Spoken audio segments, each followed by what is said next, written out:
Hello, welcome back everybody in the Uzbekistan Chess Cup 2024 in Tashkent, Uzbekistan.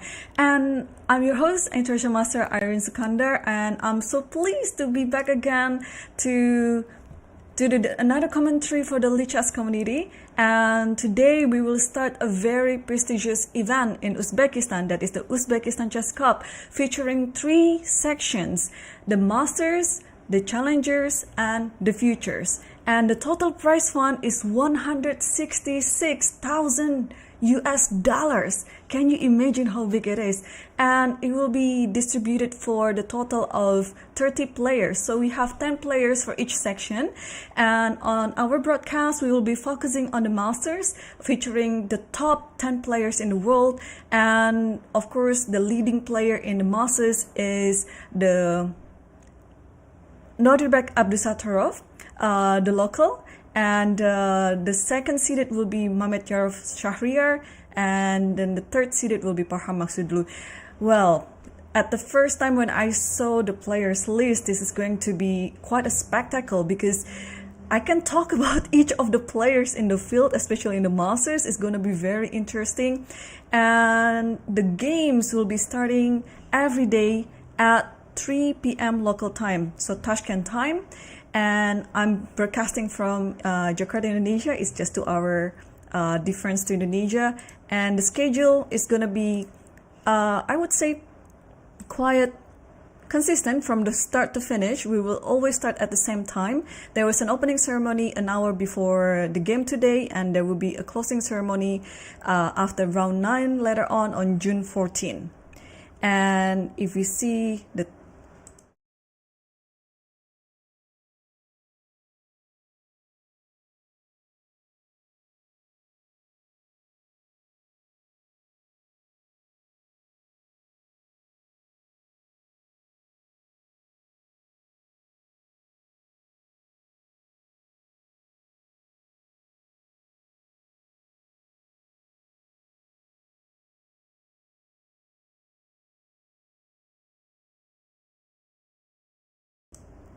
So we have Abdusattorov Nordirbek as the top seeded here, and Mamedyarov Shahriar from Azerbaijan will be the second seeded, followed by Parham Maksudlu from Iran.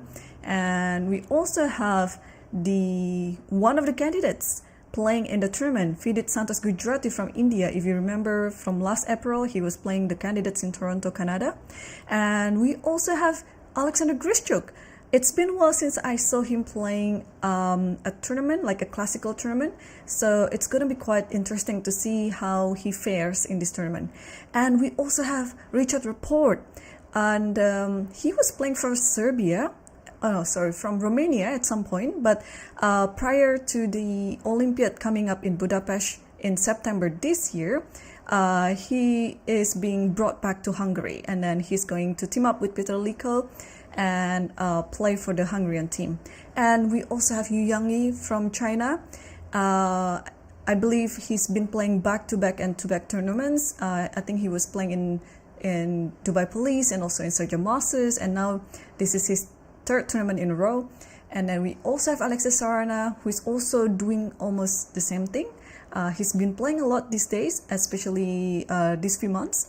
And we also have another local prodigy, Javokir Sindarov, followed by Nordirbek Yakubboev. So these 3 players from Uzbekistan, actually 3 of them, Abdusattorov, Sindarov, and Yakubboev, they are playing for the Uzbekistan's flag for the Olympiad in Chennai 2022, where Uzbekistan won the gold medal.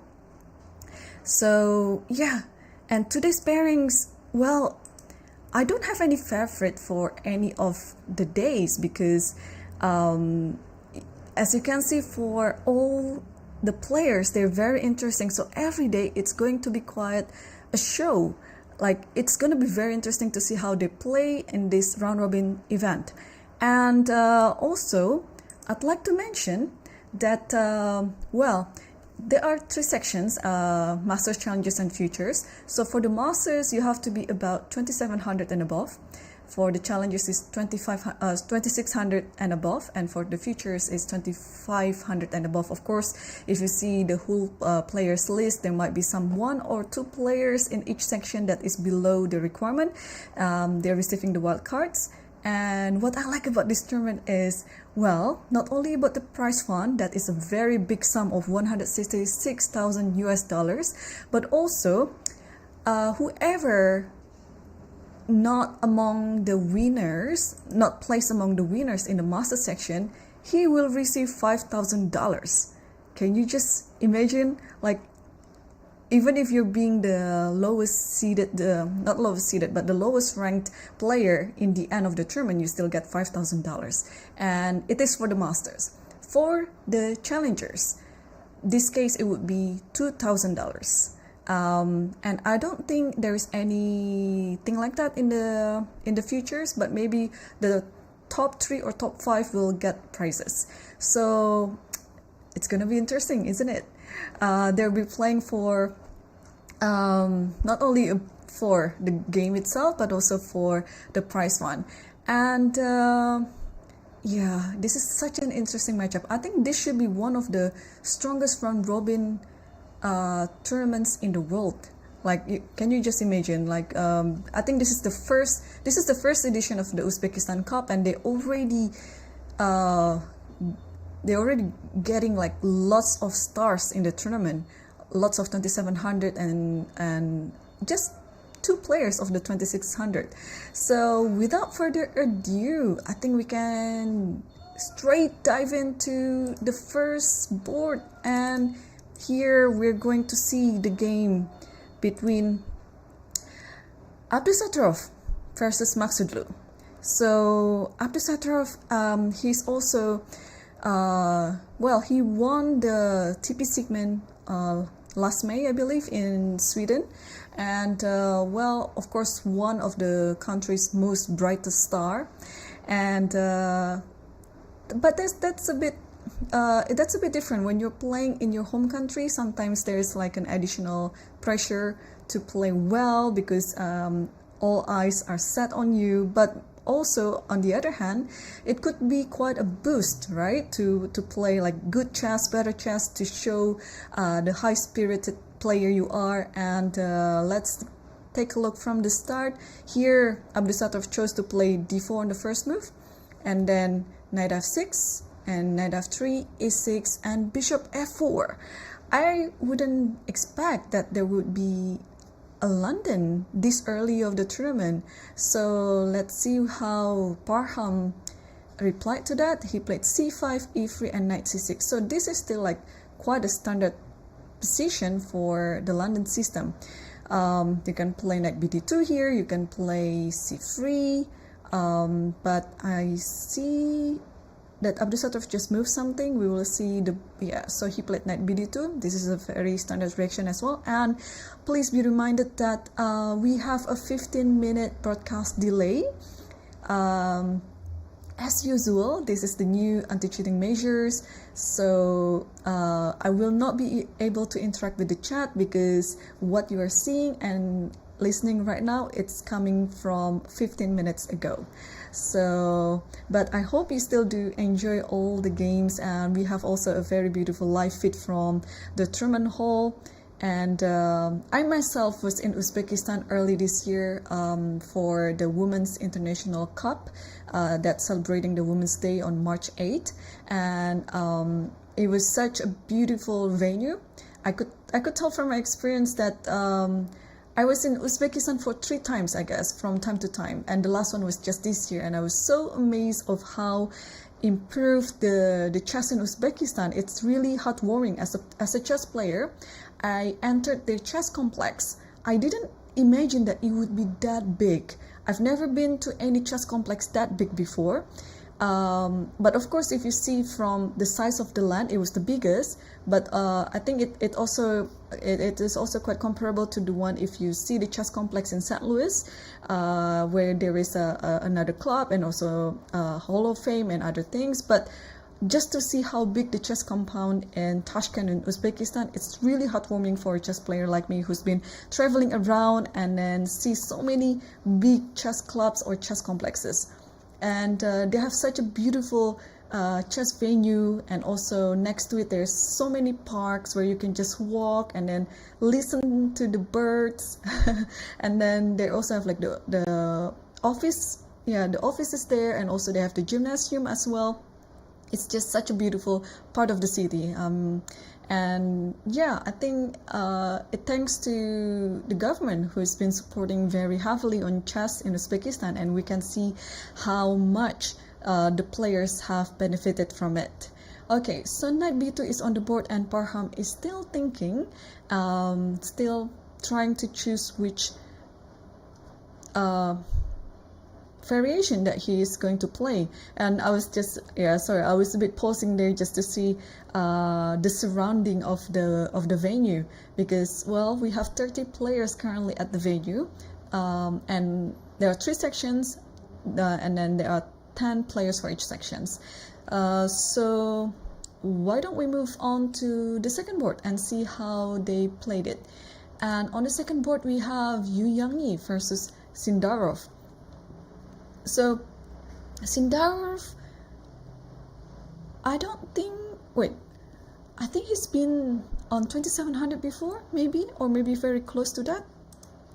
But in this tournament he is on 2668. Yeah, I believe he wants it 2700. I have to check though. Let me check actually. Because well, while Abdusattorov is already crossing the 2750 mark, because he is now on 2766, I believe Sindarov was very close, or was in 2700. Am I wrong?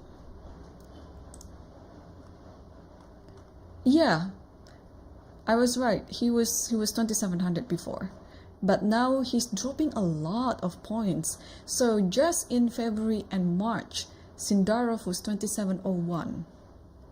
So just a couple of months ago, and now he's dropping down to 2668. So it's almost like 35 points lower than he used to. But well, it is just a temporary. I'm sure he will bounce back and get his rating again. And let's take a look what's on the board here. So d4, knight f6, c4, e6, knight c3, d5, c takes d5, e takes d5. We have the normal queen's gambit decline. Not decline anymore, it's exchange now. Bishop g5, bishop e7, and e3 castles, bishop d3 and rook e8, knight ge2, c6, castles, and a5, and rook c1. So yeah, so this a5 move, I think it's been quite trendy for the past year, maybe. Like I've seen a lot of this idea with a5 in the queen's gambit exchange like this for black, and I believe Grischuk Alexandra, she employed this system where she won the World Cup in Azerbaijan just last year in Baku. So this is offering quite a trendy response in this variation, because well, usually you want to play in the center, like preparing for knight e4 like this, or maybe throw in h6 first and let's see where this bishop goes, maybe something like this, and then like this should be quite a common theme in this type of queen's gambit exchange, or almost to the crossbar structure. But these days, yeah, black has other ideas that you want to play a5 and then you're just playing on the queen side with the idea of just keep pushing all the pawns on the queen side, and then reroute your knight to d7 to b6, and maybe potentially stopping on c4 in the future. So this offers quite a really fresh nuance in this queen's gambit decline. And rook c1 is on the board. So yeah, the idea with knight ge2 is you want to prepare f3 and e4 so that you don't have to move your knight on f3 anymore to d2. So let's see how this gonna fare out, because if white managed to get the f3 e4 without any trouble, then white will have a strong center. But also yeah, we shouldn't underestimate the power that black has in this position, that it can potentially go with b5 and then attacking this one, and also maybe at some point, although I don't really like this idea right now, usually after f3 you have to be ready of c5 as well. So maybe playing b5 now is not a very wise move, because you will not have c5 in the end, because after f3 e4 is coming. If b4, you can just put the knight on a4 and then sitting on c5. It looks just quite comfortable for white. So all the b5 looks are really like interesting idea, but I think black has to be careful in this position, and maybe it is time to move one of the pieces on this one, knight b8 or bishop c8. So what happened after this maybe? And after f3 like this, I can play this one, and maybe bishop f8, something like that, and then trying to hit this one. Or this one is not necessary actually, bishop f8. I can just throw in this one. Yeah, but having the rook on c1, I think it's advantageous for white, because yeah, after you move c5, b5 is always a weakness. So this is like yeah, not sure how to deal with it. So rook c1 is still on the board, and Sindarov is still thinking. And let me also remind you about the time control in this tournament. Players will have 90 minutes for 40 moves, and after they hit 40 moves, they will have an additional 30 minutes till the remaining of the game. But apart from that, they will also have 30 seconds increment starting from move number 1. So this is actually a very, very standard classical time format. And yeah, so once you're hitting like some time pressure on move 40, and then you might hope that you'll get the 40th move soon, and then you can get an additional 30 moves to finish the rest of the game.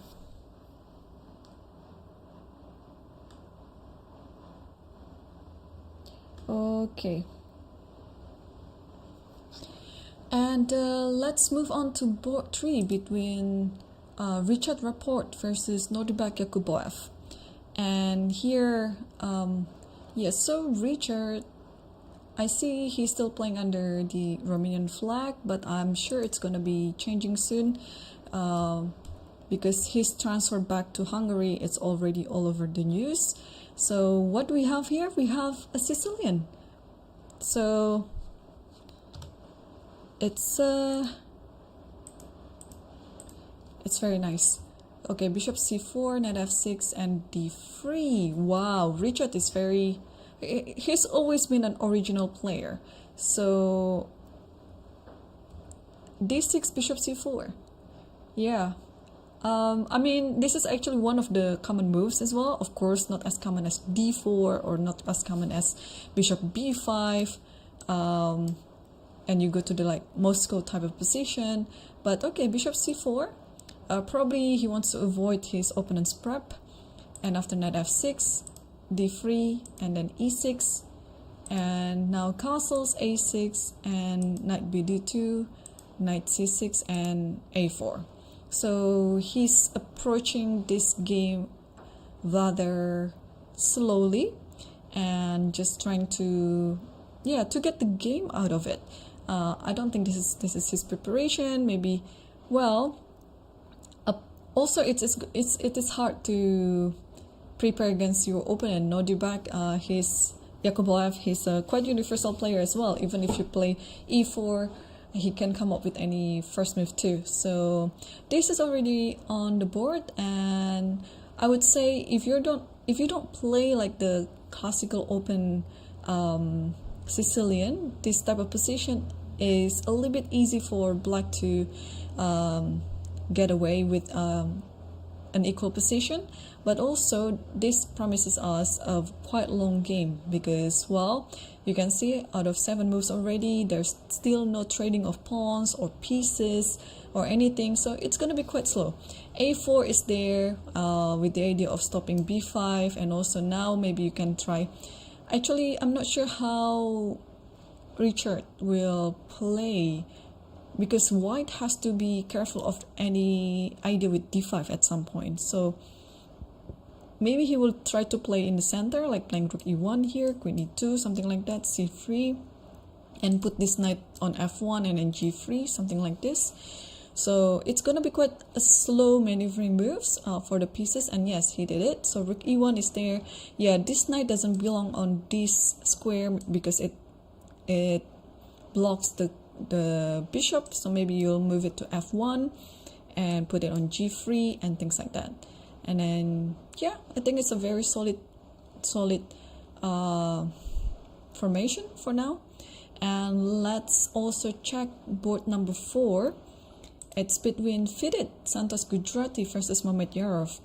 And here, yeah, if you see like in the live feed, there is lots of other boards behind them. It's the futures, sorry, it's the challengers and the futures. So we have a total of 15 boards in the playing hall right now, 5 boards each for each section. So let's take a look what is happening. Oh, they employ this type of this type of Spanish here, and knight e7, knight g e7. So c3 and knight g6 and bishop here h6. So not to, yeah, actually I was wondering why h6. Why can't you just move your bishop? Like maybe it's a waiting move.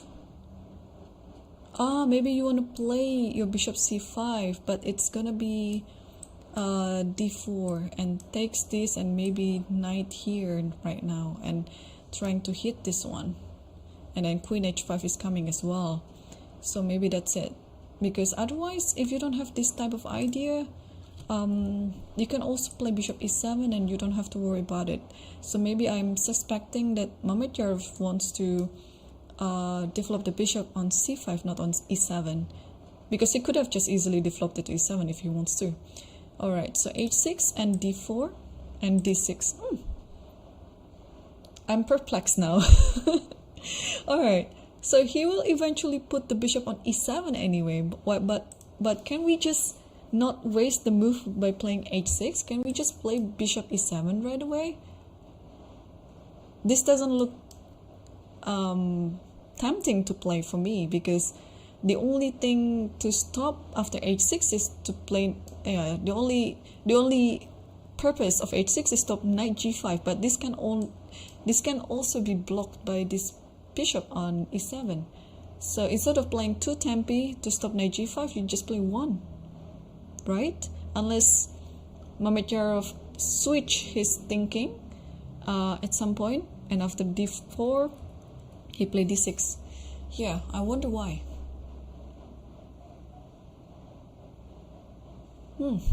Here, this is a curious stuff for me. Or also maybe it is a way for him to throw his opponents off of the preparation. But for sure, this type of position is better for white, yeah? Because white has better center, and the knight, yeah, this is one of the variations in Spanish, but yeah, usually you have the knight on f6, which is aiming to the center more instead of on g6. So yeah, white should be standing better, but it is not that easy to convert the advantage into a thicker one. So fitted has to also be careful in this game. And meanwhile, let's take a look on the last board in the master section. And because this is a round robin tournament, everyone will be playing against each other. There are 10 players and there are 9 games, so they're going to play against each other. And the last board, we already have so many moves on the board, and this is going to be very interesting. Yeah, Grischuk is playing white against Sarana. So let's take a look. So e4, c5, knight c3, and this already a sign of the close Sicilian variation. d6, d4, takes with the queen, and knight c6, queen d2.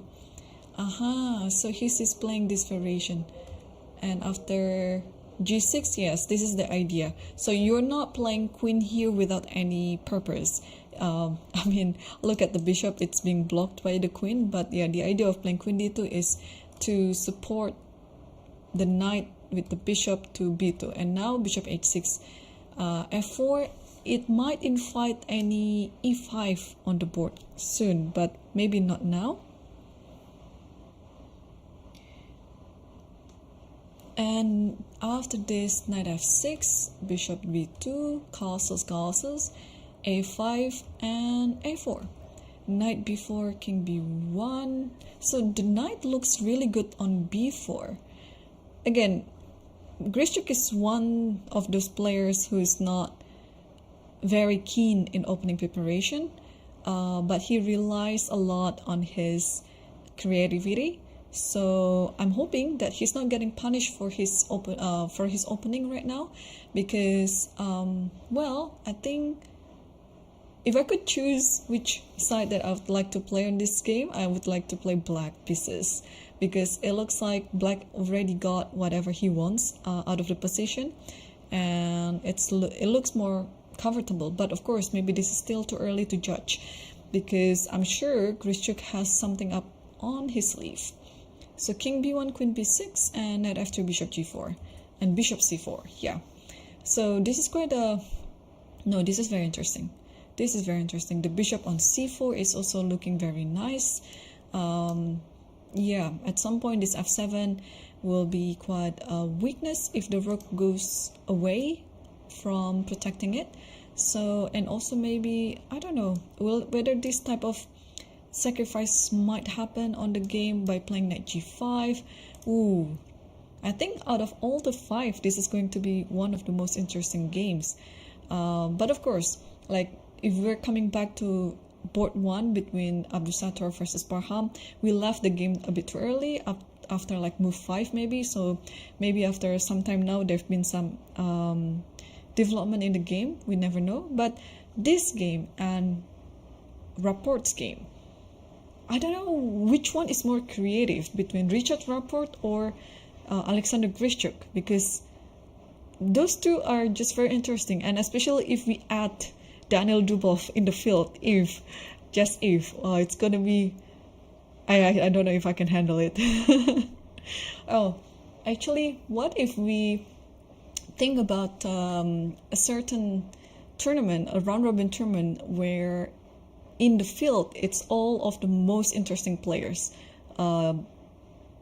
for how they play the game. Like, for example, we can add Daniel Dubov, Richard Rapport, Alexander Grischuk, the young Vasily Ivanchuk maybe, because if you remember that Ivanchuk also played in the Sergeant Moses and he didn't fare quite well there.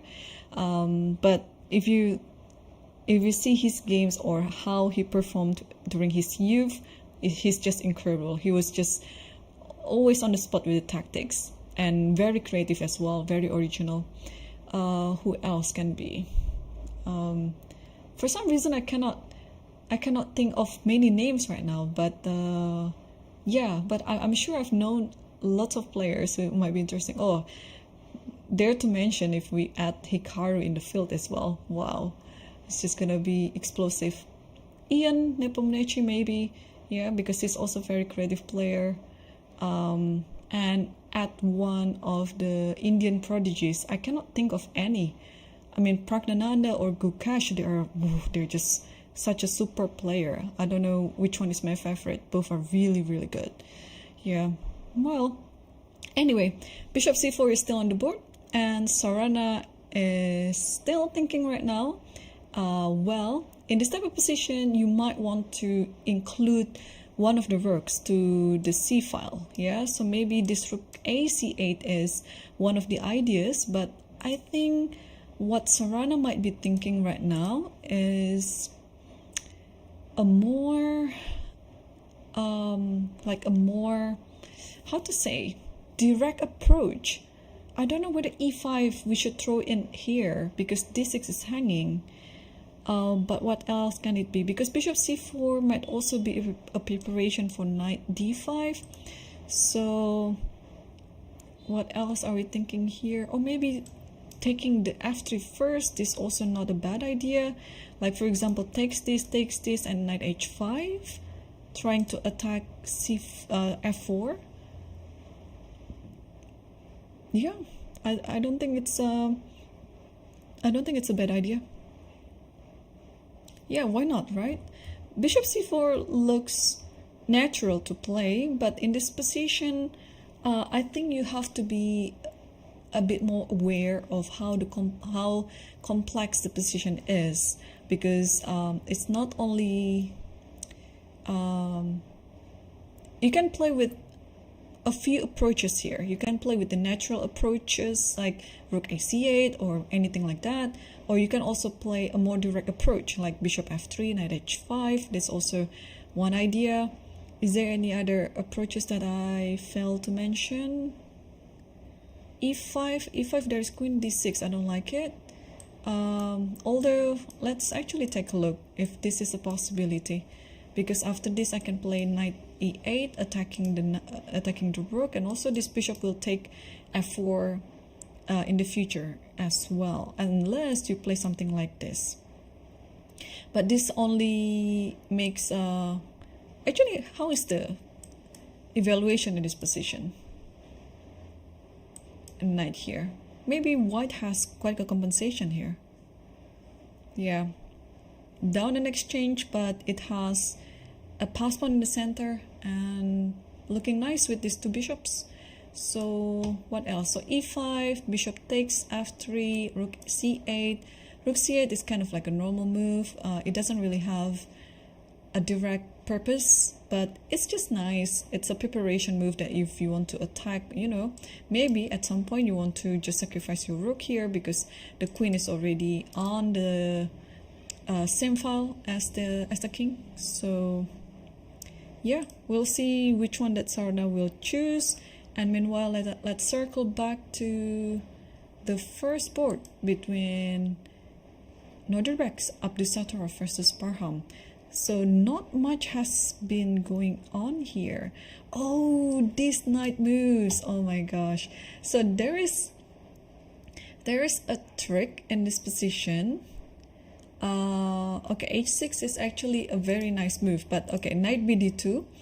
I was taught by my good friend Eric Rosen.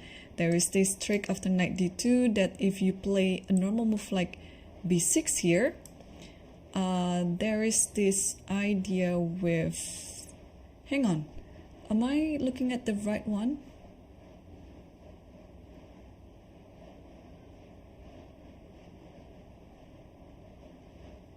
Okay, am I looking at the right position? Because there is this knight c4, something like that. And then the idea is you want to give you want to take on c5, and knight d6. It's been a while since I played London, so I need to brush it off again. So yeah, so you want, okay, if d6, no, if d6 you just take, it's not working. So okay, in this position, d5, sorry, b6, knight c4, and then d5 like this. And then you just go here, if I'm not mistaken. And then something like this, and then you do this, and then knight here. Yeah, things like that. And then you're winning this pawn. It's a very important pawn. So of course these two players are not failing to that, but knight bd2 possess like a very good attacking ideas there that you want to play knight c4 and so on. So h6 is on the board, and knight c4 is already also on the board.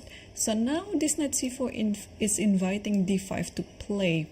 So apparently, yeah, judging from the time situation, yeah, this type of position, you know, you're familiar with it, but also London gives quite a detailed complexities that you have to know a little nuance from one to another. So even though this position looks very similar or very familiar to you, it might be a bit different because of one thing or two. Like for example, the pawn on h6 might making it a bit different to what you already know. So yeah, what happened after d5? So d5, this knight, I don't see any move apart from knight e5. So after knight e5, then I can throw in bishop d6. I think this should be fine. And after bishop here. Oh no, bishop here will fall with this one. Okay, we shouldn't yeah, fall into this type of tactics. Yeah, this fork or double attack tactic. All right, so bishop b5 shouldn't be played. Then if you play c3, I think it just castles and black should be fine. Yeah, although of course this is still a long way to go. Bishop goes to d3, and maybe you don't think about doing the castle here. You just attack on h4 and then some rook lift, and this is going to be quite a common theme in the London. So knight c4 is still on the board, and Parham is still thinking. Yeah, they've been playing for 6 moves. I mean, again, this is quite a long game for sure, because judging from the time format as well, you have an additional 30 minutes on move 41 later. After you finish, or after you completed move 40, you'll have another 30 minutes on your clock. Okay, let's move on to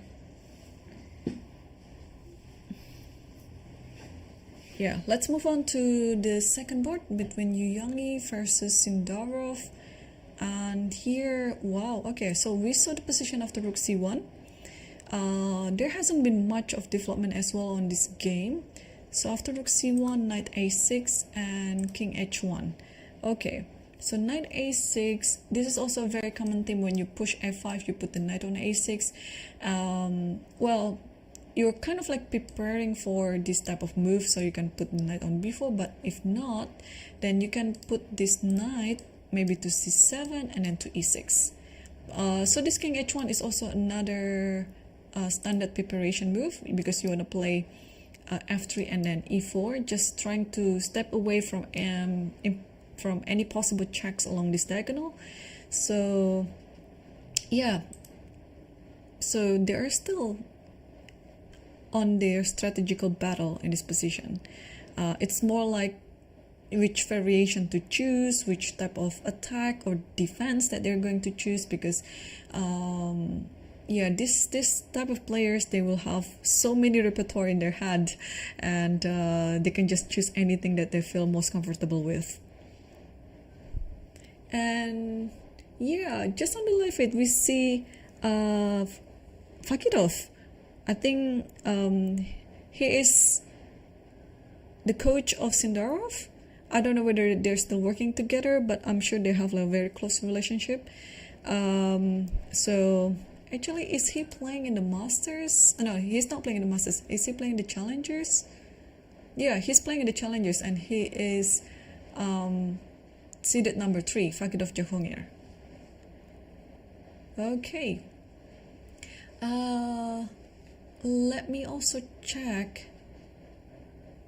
if we have interesting games on other boards as well, apart from the top 5 boards. But let's finish our circle back to the third board right now, between Richard Rapport versus Norderback Yakubboev. And I think we left the position after rook e1. After rook e1, there's castle and c3 and bishop d7 and knight f1. So far it's still pretty much like what we predicted, and knight f5, bishop a2, and now b5. Okay, so black is already trying to open up the queen side right now, trying to play from the queen side. And yeah, what to do in this position? If you take b5, then takes b5, then maybe, yeah, how to deal with this bishop? It doesn't really have any good future unless you want to play d4, but now black is ready to play c4 and stop everything, unless you want to play e5 and not stopping like that. But takes, maybe, okay, I don't know how to take it back, maybe with this one. But if that one, then knight d5. Knight always has a very good outpost on the center. But if you don't take, then the next move, not b4, but black can just take on a4 and maybe try to exchange this knight with this bishop, even though it means you're giving the pawn back by playing knight b3. I think it's a very good scenario for black. So I think Richard is in a tough spot right now. I'm almost sure that you have to take this one. Or maybe he's thinking, he might be thinking of sacrificing that one and using the tempo to build up an attack on the center. That might be it. So instead of taking on b5, I think he might actually thinking about this.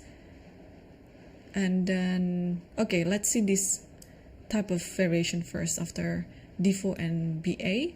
And now maybe you can keep pushing. I mean, this type of sacrifice is very common too in the Spanish, because it looks like right now, apart from the absence of the pawn on e5, this looks like almost a Spanish type of position. But of course, this pawn on e6 is making a huge difference to the Spanish position. Okay, how to continue in this position after ba? If I played this might be it. Yeah, takes. Now knight d5, I have this bishop takes and queen takes, which might be still okay, I would say.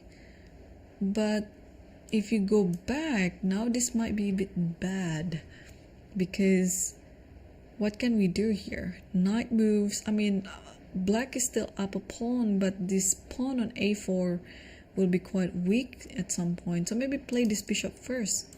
Maybe bishop e3, something like that, with some compensation, of course. If knight goes here, okay, I think you can take this one, is fine, because you already have like a better center thanks to the pawn on e5.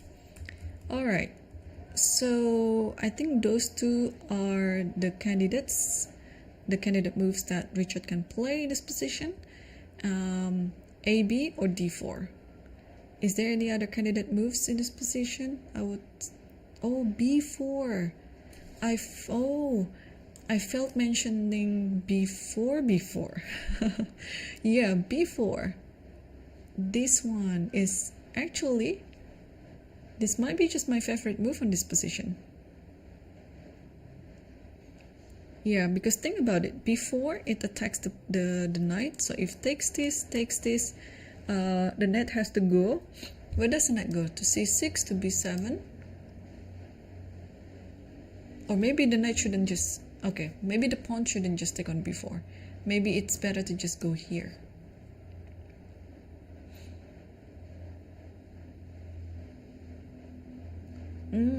But now if takes, let's say, and then e5. Yeah. Oh, but Richard didn't do that. He chose to play bishop b1. No, AB and bishop b1. Sorry. b5, yeah, AB and bishop b1. This is the move. So he is preparing for d4, e5, and then thanks to this bishop, you have some additional attack with queen c2, creating a battery to the h7 pawn. Interesting. So if anything like knight here, you can just simply take the rook, and now you just start pushing like this. So yeah, in a way, it looks like it's you're transposing to like a Spanish type position. Probably at some point, because of that idea, black has to resort to e5 eventually, and just stopping this idea with d4 and e5 itself. But now also, if you move e5, then it means it will leave this knight. Then we just change to the Spanish strategies, that you are going to go after this square, like maybe knight g3, and then at the right moment you push d4, and probably throw in some little move like h3 first, not to deal anything with the bishop g4 or things like that. So yeah, so now it's up to Yakubboev on how he deals with this position, because of course bishop b1, it is signifying that white wants to play d4 followed by e5, and if white can successfully do this and open up the diagonal for the bishop to h7, then white is just standing better. So at some point black has to stop it. But how does black stop it?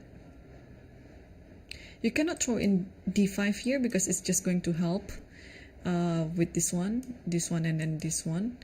Although, okay, you might argue that this bishop, although it looks nice, but still there's nothing on that part of the board yet, but it can be done. Now all these bishops are going to this direction, you don't have any problem on this side apart from knight b3, but you can always take the rook and then move with the bishop. So maybe here just bishop f4. Yeah, so bishop b1 still on the board, and Yakubboev is still thinking. So let's move back to board number 4 and see how fitted it's doing against Mamedyarov. And queen f6. So all right, let's take a look. Yeah, this is what I said. Okay, so h6 now. Yeah, now it has been answered. Yeah, that h6 is the preparation for queen f6, so that the queen cannot be trapped by playing bishop g5. And now when the queen is on f6, you might actually put bishop on e7, or maybe what can, oh no, bishop g4 is also another idea. And also I think queen f6 is also preparation for knight f4. Yeah, this is actually a very interesting idea. Just imagine the position of the knight f4, and then in my wildest dream I would play like move like g5. I mean, things like that, it's going to hinder you from doing the short castle, because it looks like if short castle is happening now, then I can just play knight f4 followed by g5 followed by bishop g7, and oh yeah, not to forget that this bishop is coming along too. Maybe bishop g4. Wow, it's just gonna be very dangerous. So after queen f6, I will not play short castle. But of course, this knight f4 also possess another idea that it wants to attack g2. So white has to be ready on how to protect the g2 pawn. So a move like knight bd2 is very natural, of course, but after knight f4, what's gonna happen? If you put here, then just check and then takes the bishop. If you castle, then it's gonna be like a transposition with g5. Yeah, this is very interesting. How to deal in this position. And if you, I don't think you can play. I think you can play, of course, but it will invite this bishop to come in. And after this, at the very least now, black can just do long castle, and this is actually, I think, what Mamedyarov has in mind. Alright, so queen f6, Fidit is still thinking. Let's see game number 5, and oh, I'm so happy! I'm so happy! Sarana played my prediction.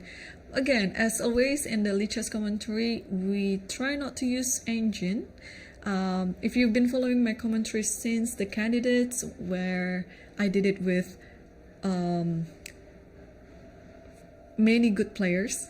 I did the commentary with Matthew Sadler, with Eric Rosen, with Hari Krishna, and also with Felix Bloberger, and my co-commentator, of course, Laura Unuk. Yeah, we had such a great time, and not using the engine in our commentary, but only in certain moments when the game's getting very, very complicated and we need the help of engine, then we'll turn it on, especially maybe just the e-file bar, just to validate our judgment of the variation, because, well, as human, you cannot really think everything in your brain 100%.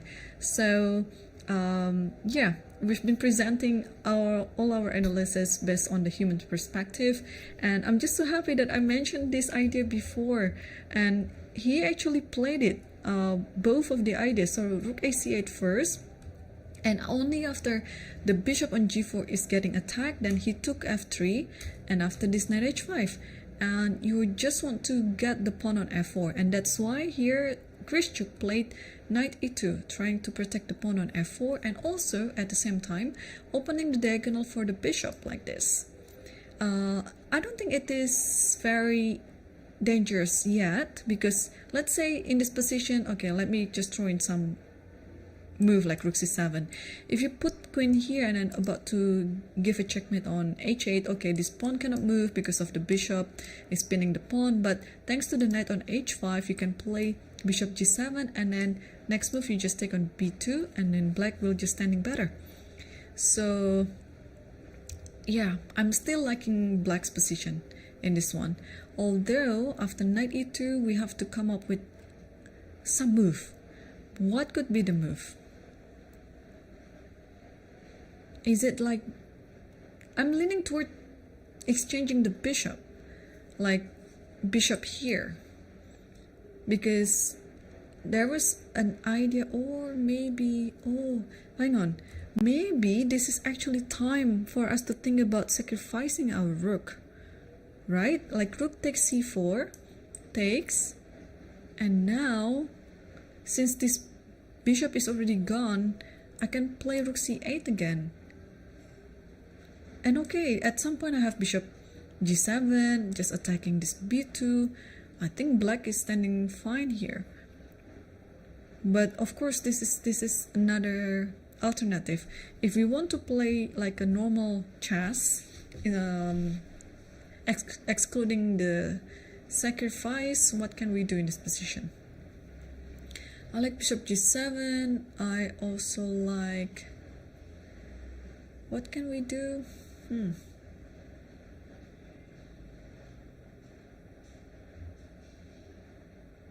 Double up the rook. Actually, this doesn't look so stupid at all. Like rook c7 and then rook c8. Because white, what can white do in this position? Again, if queen c3, we have bishop g7. You cannot push f5 because it's pinned. What else can white do? White can just wait, right? I think the ball is in black's court right now.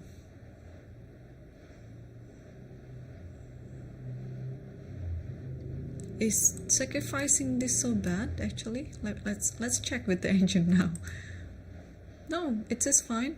Oh, maybe it is not the most desirable move, but it's still not losing immediately. So just 0.3 for white. So what is the best move in this position instead of taking on c4? Bishop g7. Wow, and what surprises me is I thought black is just better, but white is still slightly better. Okay, close to equal, but just slightly better for white. So bishop g7 then, yeah. Trying to exchange this bishop. Okay, this is easy to understand because this bishop is a defender to the king, and then you just want to eliminate it. So, okay, just trying to put some logic behind the move. I think that is it. Okay, let me check other games on other section if they are entering quite interesting position. They're actually entering quite interesting one. Well, I saw one London in the game between Donchenko versus Fakidov. Let's dive into the game between Fakidov Jahongir versus Yilmaz Mustafa. What is going on there? Okay. Okay, let's see from the start. d4, knight f6, c4, e6, and we have the Ragozin here. Knight c6, e3, castle. So far so good. Yep. Okay, so this okay, so this variation, yeah, e5. Okay, takes and takes this one and takes this one. Bishop here, takes everything and castle. Nice. Alright, so g6 and then f4 here, takes, f5 and queen f6. Okay, I thought it was kind of like a bit dangerous, but I think black is fine. Although of course white is attacking right now, but I think, yeah, this type of position you can play a move like maybe rook here, rook e5. I like that idea. Rook e5, because you want to just take on f5 like here. If you don't do anything like bishop f5, takes and takes, because you cannot take it now because everything is pinned. So I like rook e5. Also, it's preparing for like b6, rook c5 maybe, and then bishop can go just to b7. Apart from rook e5, what can we do in this position?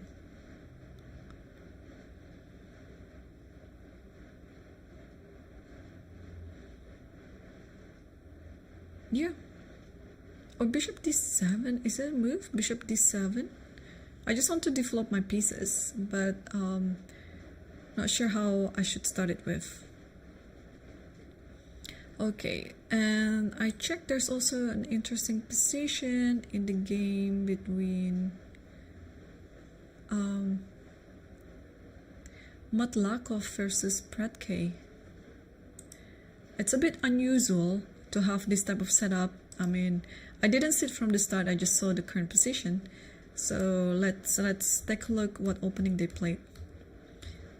So Catalan with knight c6, this is like the old man line, and then you check, and knight d5, takes, and after this bishop d7, okay, and then a5.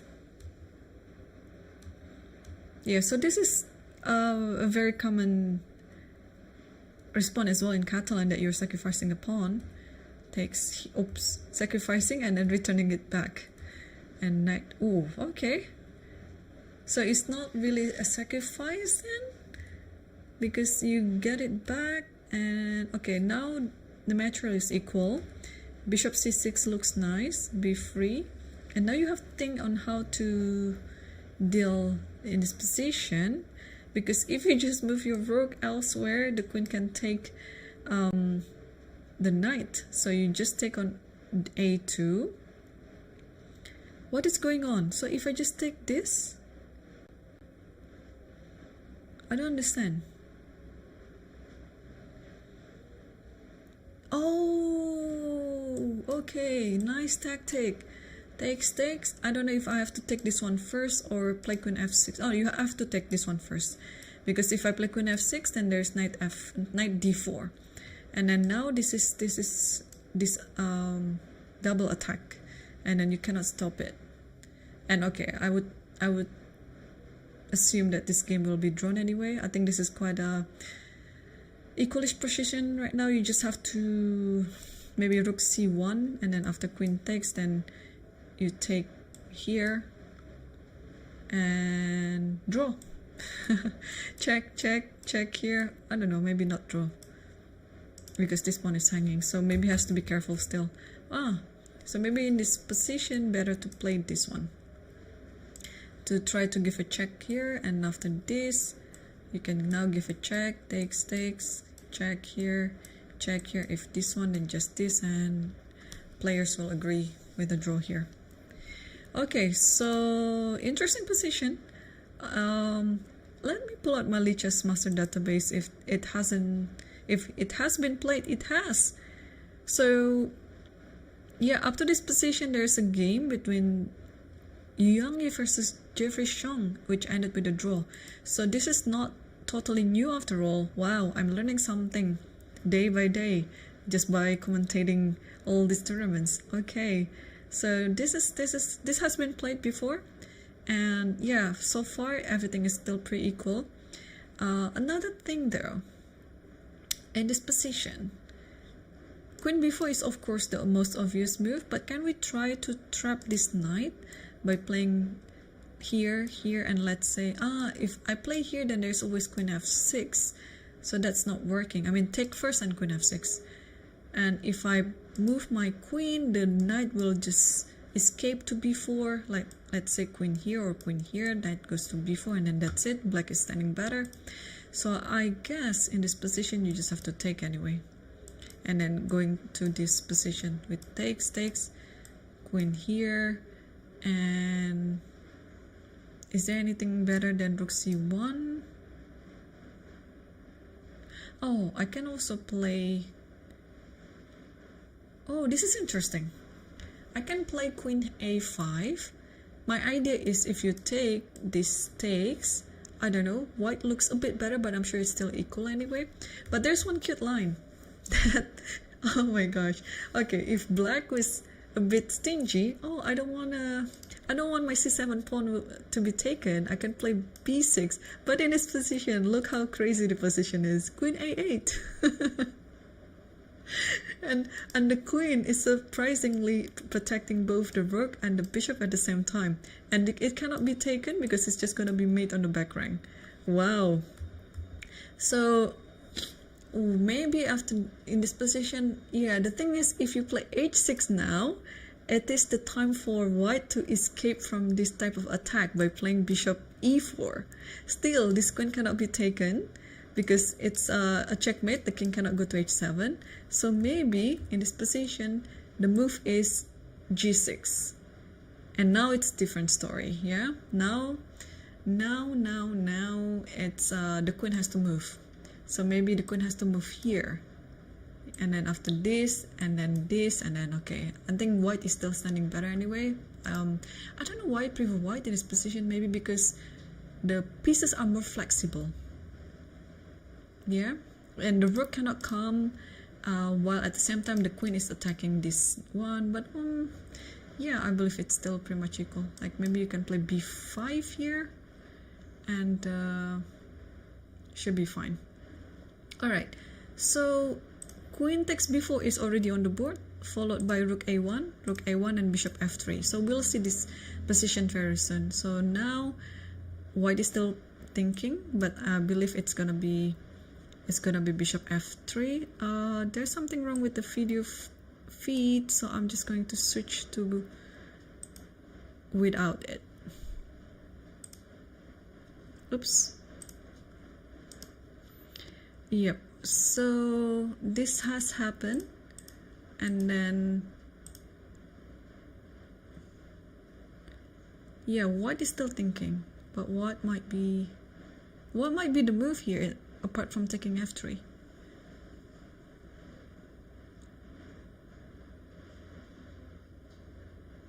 Moving the rook somewhere? Rook c1 maybe? No. Okay, so the game already went with bishop f3 and queen f6.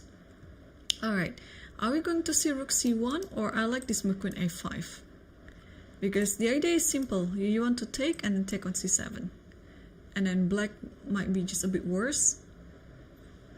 Although how could it be worse? Like queen c6 is there, yeah? Yeah, queen c6 is there. And it should be just drawn like this. Like anything like this, then here, and then the king will go. Something like that. Okay. Queen f6 is still on the board.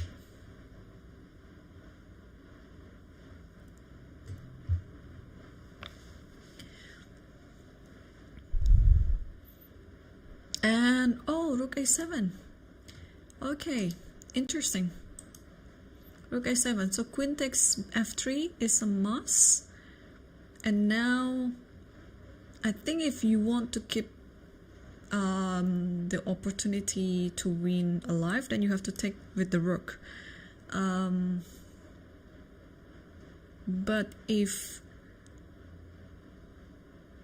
yeah, and then trying to attack this one, but not sure. If this one happened, then rook here.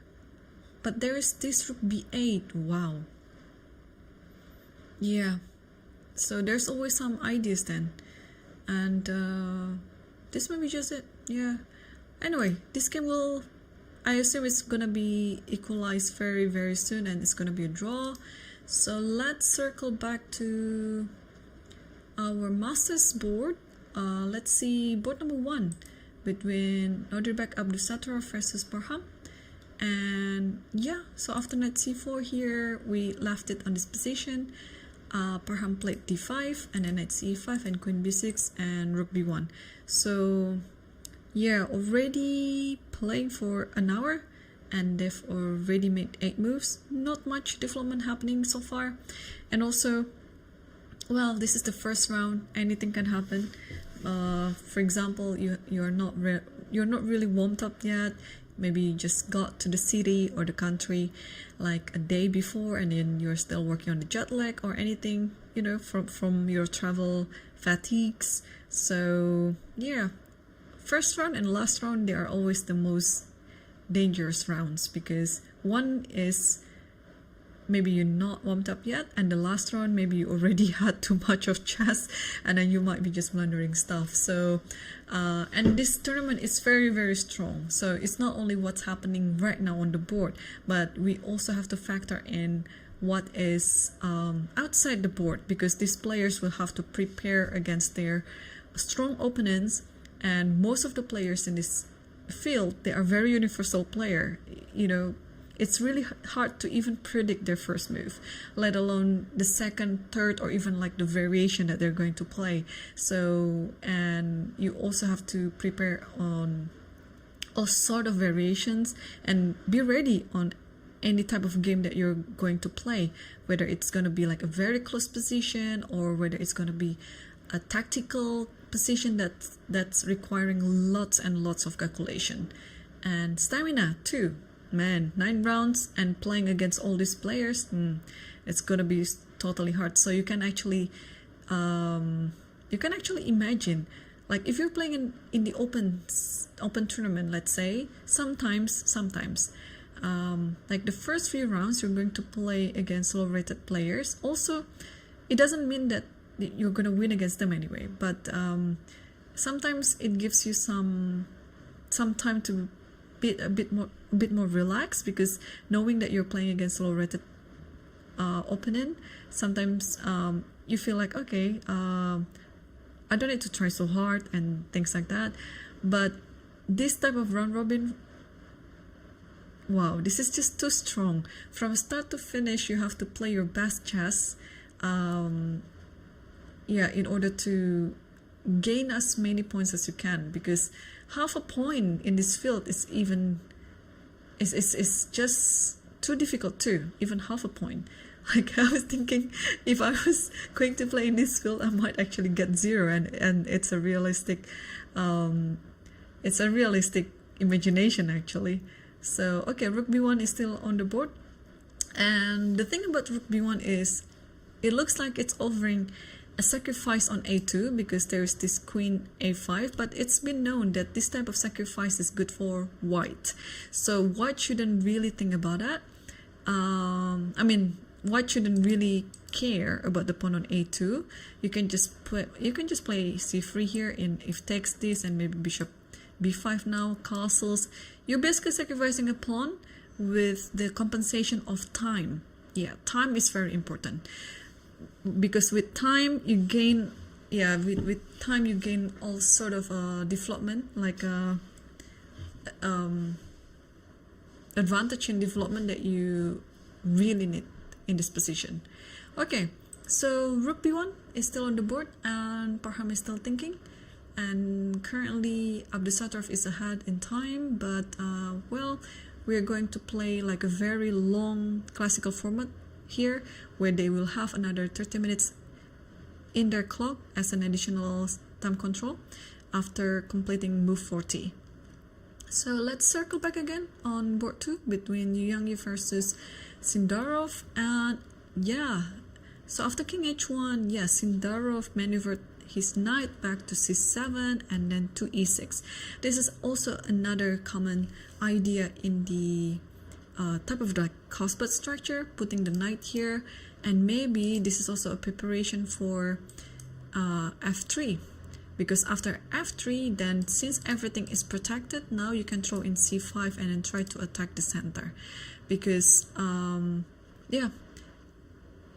cannot allow e4 to just happen very smoothly from white's perspective. So that's why after knight e6 here, Yang played a4, which couldn't be played before, because the knight from a6 can just jump to b4 and having a very good outpost there. But since now the knight has maneuvered to e6 and there is no more knight b4 anymore, a4 is kind of a very attractive move to make in order to stop any idea with b5. So this is chess. You're trying to get your idea into play, but also you're trying to stop your opponent's idea, and then if you can get the best timing for everything, then you will emerge as the winner. So I like how Yang and Sindarov play this out. They are playing quite a strategical game based on what we already know, but they are picking the right time for everything. So we'll keep an eye on this, and let's switch back to board 3 between Richard Rapport versus Nordirbek Yakubboev. And here, yeah, so some of the pieces have been exchanged.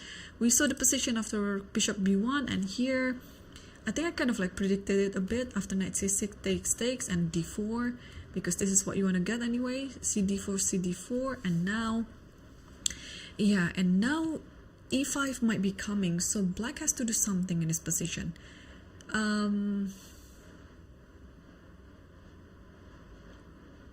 What can black do in this position? Can black play e5 itself? This is actually interesting. Yeah, why not, right? And after this, then you can go actually to b4 or to a5. Something like that. So if you take this one, I'll take it back and black should be fine. Yeah, bishop here, rook d8. Okay, so after e5, what else can we do here? After e5, maybe you just leave it like that and play knight e3. Yeah, this is possible as well.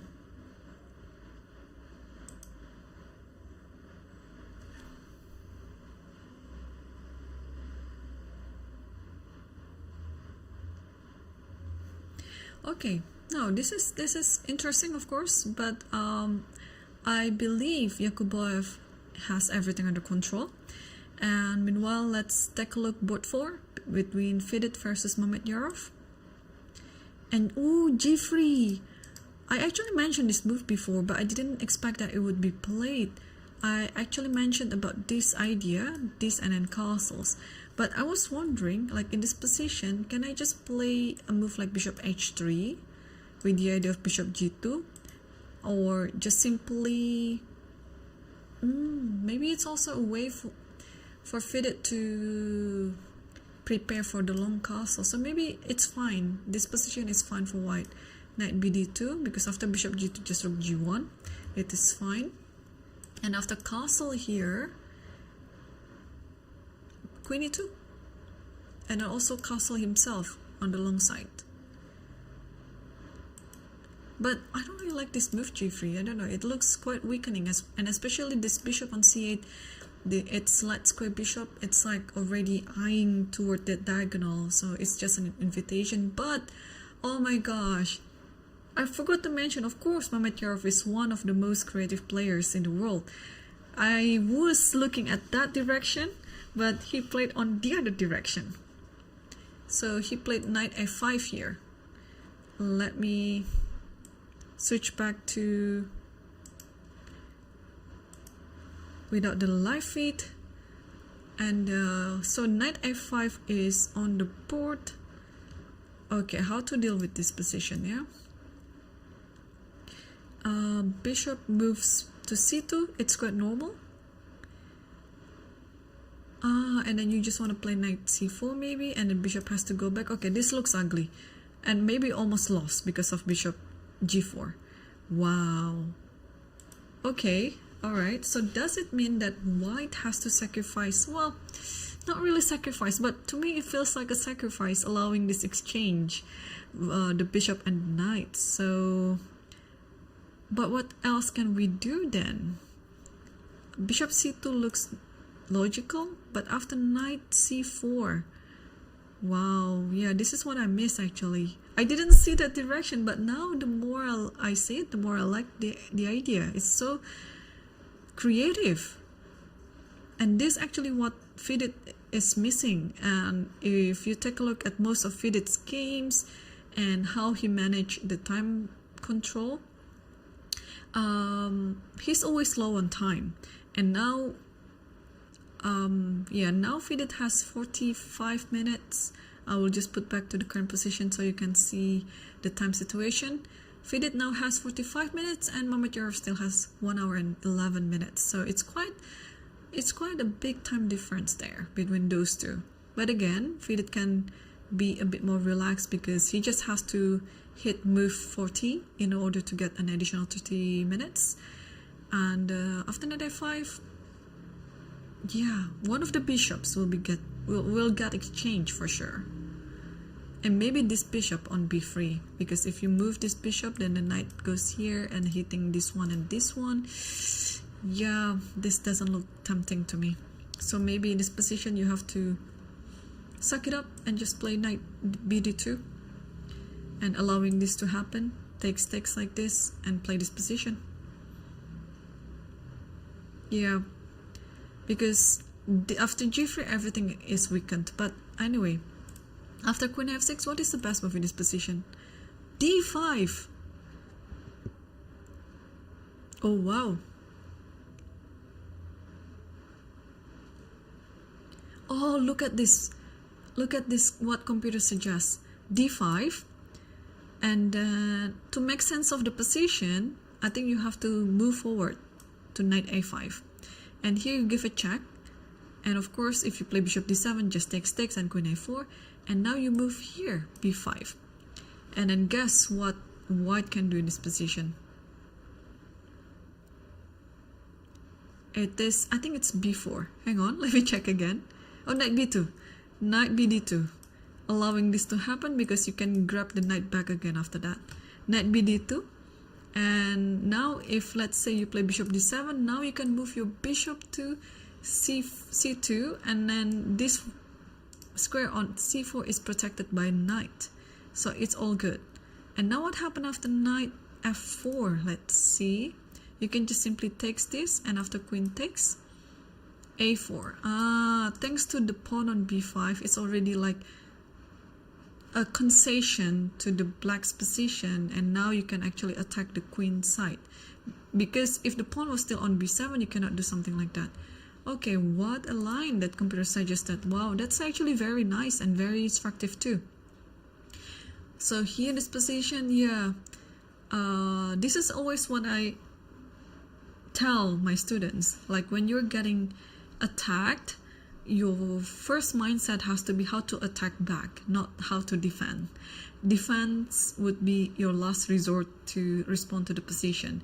If you can attack, because that is the best defense that you can get. But of course, if you cannot attack, then you have to think an objective evaluation, and then maybe you have to resort to defense. But yeah, this is such a nice idea. You played not g3 but d5. This is nice. Because if the knight goes back, let's say, where the knight goes? e7, e7 doesn't have any square afterwards, maybe here. And now you don't have to worry about anything else, yeah? Actually in this position, I don't mind like castle as well. Or maybe now g3, because you don't have this idea with this one and this one anymore. So, well, eventually faded play knight bd2, like what I said. White has to just suck it up and then be happy with this type of exchange. The knight goes b3 and then maybe take it with the pawn. And I almost believe that in this position Mamedyarov will take the bishop on b3, because otherwise after knight bd2 he will move it, faded will move the bishop to c2, and then knight cannot go to c4 anymore because of the knight on d2. Alright, so yeah, after takes this, and then you play this position. This is still a playable position, but of course in this type of Spanish, your bishop, your light square bishop is one of the most valuable pieces on the board, and if you exchange it in this way, it feels like you're already losing something in the position. So yeah, things are looking great for Mamedyarov. And meanwhile, apparently there's another, in the challenger section, the game between Maku versus Predke has already finished, and we saw the position after queen takes f3 here. Oh, queen b7. Okay, it's just a silent draw over here. Queen b7 and c6 here, check, and then just keep checking like that. Okay, and all right, so we saw board 4 of the Masters before, and now let's update ourselves on the game between Grischuk versus Sarana. And I think for the first time we see Grischuk on the live feed, because most of the times it was Sarana's turn to think and Grischuk was just walking around. So we saw the position after knight h5 here and knight e2, and now rook f d8. So Sarana is preparing e5 after all, because I don't see any other purpose of playing rook f d8 apart from planning on e5, because this rook is preparing this type of attack on d6. And unfortunately for Grischuk, the queen cannot go anywhere else. Okay, you can go here, but there's always bishop g7, which doesn't look good for white. And if white, let's say, steps away from this type of pins, let's say going here, then this is just, I think, better for black. Or even in this position, queen e1, I don't see any purpose. There might be just some sacrifice on c4 anyway. So rook f d8, yes, preparing for e5. How do we deal in this position? Yeah, the thing is, if you go to the endgame, it might be just advantageous for black, because black has this attack on f4, which the queen on d2 has to keep an eye on all the time. Because let's say I was thinking of queen d4, forcing this trade with the queen, and also there's this checkmate, so you have to take anyway. But yeah, this is what I meant. It doesn't matter how you take it. Or maybe this is it, because there is bishop b6. I was thinking of knight takes here, takes, and then here. But then bishop b6. And then takes a5. Maybe this is just it. Oh, I might have accidentally found the solution. Alright, queen d4. Because usually in this type of position, you don't want to go to the endgame. Unless there is a concrete response to the position, then it is fine. If it's still like a strategy or principled position, you shouldn't go to the endgame. But yeah, it might just it. Takes again. And now, is there anything better than taking f4? Okay, can we prepare something with bishop b6?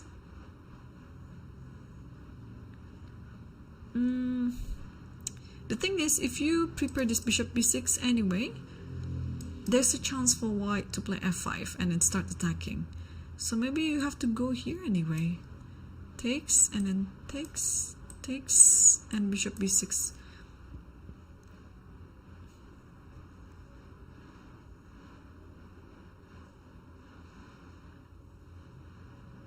I don't know how to evaluate this position. Takes, and rook here. Let's say takes here, and then knight here, and about to take. This looks a bit imbalanced, but is the exchange too much, or can black survive? Okay, let's switch the file bar. Okay, white is just slightly better, so this is not too bad. Anyway, let's see if queen d4 is the best move in this position for white. It is. Oh, bishop d4 actually, and white is still better after bishop d4. Bishop d4, queen c6. Oh, I was so fond of this bishop on this diagonal, and here computer decided just to switch it to this diagonal. Okay, so what happened after queen d4? Is it a bad move? Queen d4 it looks good.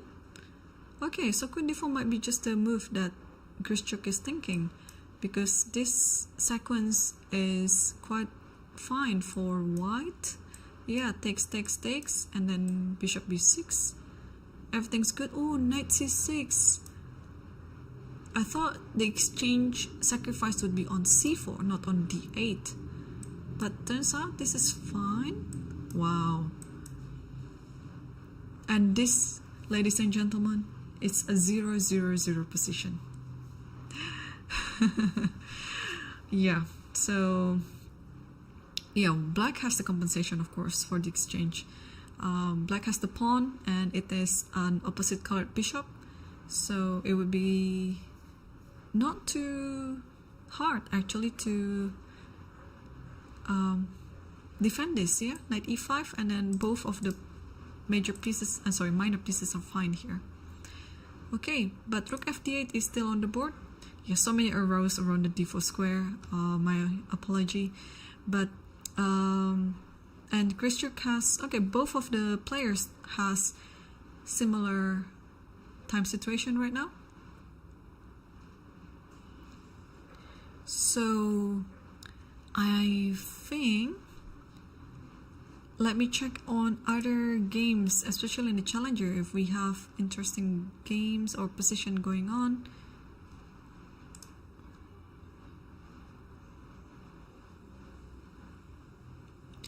Yeah,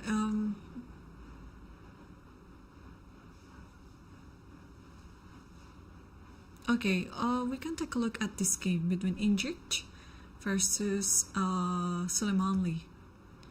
So Injich is white, and I really like this pawn move on h6. Okay, let's take a look from the start.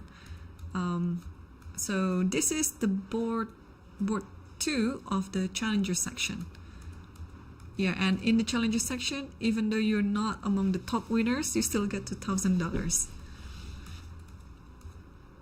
Takes, queen c2, a3, okay, this type of position, and after f6. Oh, I was curious if you can actually play knight g5. I might be dreaming too much, but this looks like, can I actually play it? Because in the game, let me see. So after f6, oh, I'm sure Injich considered knight g5 because judging from the time situation, after f6 he spent about 13 minutes to go h5. And what's going on after knight g5? Because I want to take this one, and if you take the knight, oh, this might be not worth it, yeah, because there's bishop f5, and you just stop all the activity. And this queen sacrifice, I don't think it works because the king can just go to g6 and that's it. Okay, I mean f6 and knight g5 looks just thematic in many of tactical books, but always look for the concrete approaches in certain position, because even though it looks like quite the pattern, but that might be just not working because of many things in the position. Alright, so that's why after f6 Injich played h5. A very nice move as well. If you recognize the pattern with the knight goes here and knight g6, yeah, it is interesting. And here to stop knight h4, Suleimanli just played f5 and h6. Okay, so now, yeah, now this little pawn on h6, it possesses quite a disturbance to the black's position, because it doesn't matter how you deal with this h6, it's gonna be quite uncomfortable anyway. If you move the pawn, then yeah, this h6, you know, there might be some attack on g7. If you take, I don't think it's the best move, because then it will only allow the rook to be attacking. But how else can you deal with this position? Maybe you have to play bishop here. I don't like it at all. But then takes maybe, and then what else? Can I play king e2? I'm playing the delete bone cloud, but okay. I just want to connect my rook so that I can double up the rook on the h file. That's what I thought. Because there's still no attack on the king anyway, so I think I can just play king e2. And my idea would be something like rook h5 followed by rook a h1. I think this is nice. Alright, h6. I think white can be happy in this position after h6. And after e4, let's say, allowing knight to go to e5. This might be just the position to play. Oh, I can play rook d1 first. Rook d1, and let's say you play queen here or queen c7. And now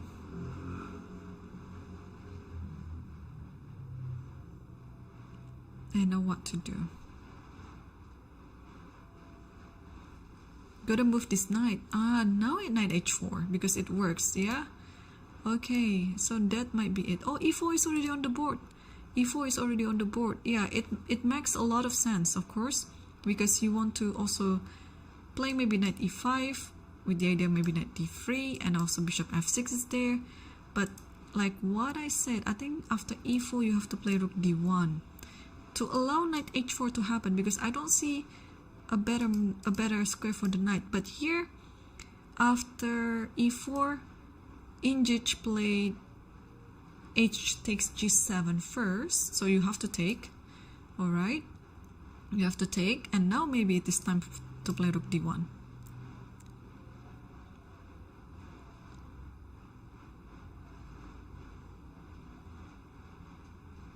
Yeah, white is still thinking, but what else can it be apart from rook d1? I really want to move this bishop so that I can play this check, but I also don't want to lose my knight, and I just want to get the knight to h4. Just try to be closer to your opponent's king.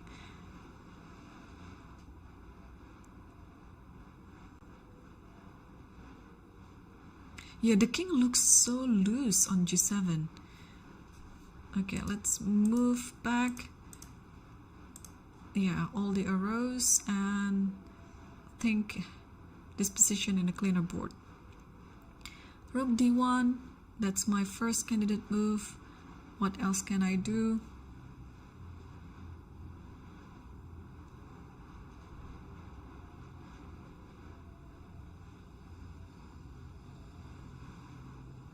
Also, if I want to play a slow chess, can I play something like knight g1, knight e2, knight f4?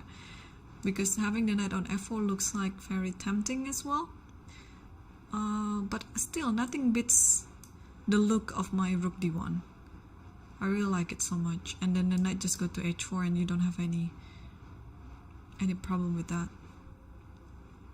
But here Injich is still thinking.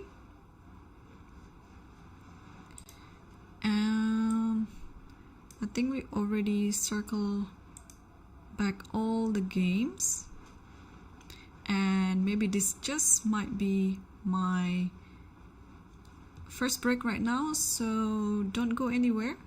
We will be back after a few minutes.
Hello, welcome back to the Lichess podcast commentary of the Uzbekistan Chess Cup 2024. I'm your host, Irene Sukandar, and let's dive in back to the games.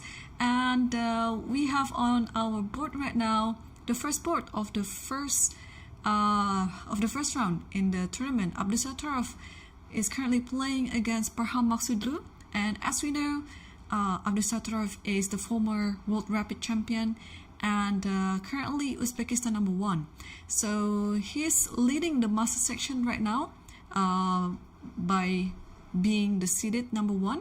And yeah, in his game, it's a little bit too slow because, and also we see the time situation right now that between Norderberg versus Parham, Norderberg has more time on the clock, like about 40 minutes difference. And I think the last position that we saw was Rook B1. And then knight takes e5, knight takes e5, bishop d6, c3, bishop d7, bishop d3, rook d8, a4, and castles. And here, yeah, I think I can understand why Parham takes quite some time to think, because it's not an easy position to continue, because white is quite comfortable.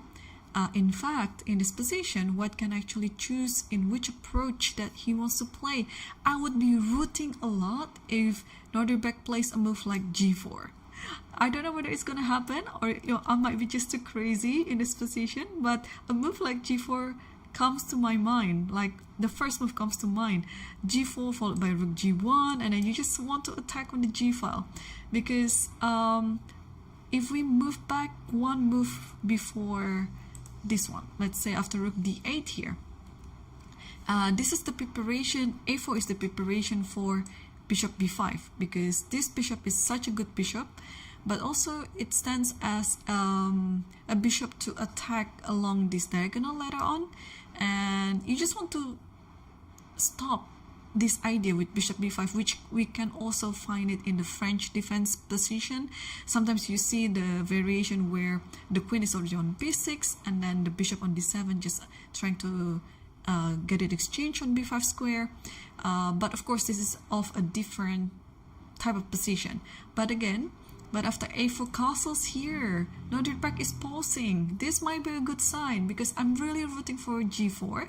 I really hope g4 comes to the board, but also I don't think there's anything wrong with castle here, because if you just want to play like some normal move like castles, this is still fine.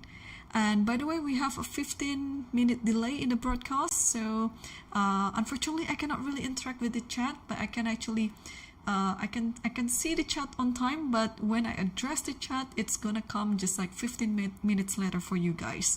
So this is all for the anti-cheating measures. So we have our broadcast actually on time, but we just deliver it to you like 15 minutes after. Alright, so castle here is what Parham did in his last move, and Norderberg Abdusattorov is still thinking. I was wondering if there is any other candidate moves apart from g4 and short castle.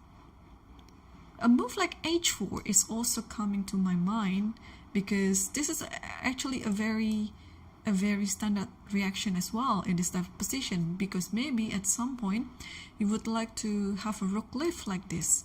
But also the pawn storm on the king side, it's a very nice idea as well. h4 followed by g4, or g4 followed by h4. So maybe, I'm pretty sure Norderberg is currently thinking about that. What else can we see in this position? Because the knight is standing very nicely on the center. If bishop takes here, the bishop can also take it back. There is nothing wrong in the position. I was just thinking maybe after g4, can we try to attack the queen side by playing queen a5 maybe? Because you cannot push b3, c3 is hanging, and then trying to get this pawn. Or is it to, or I can just give it up, or maybe white can just give it up, yeah, and then just keep going with the attack like this.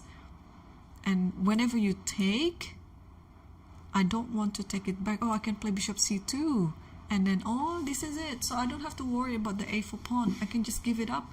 And what I win in return is the time to all this attack on the king side with my pawns.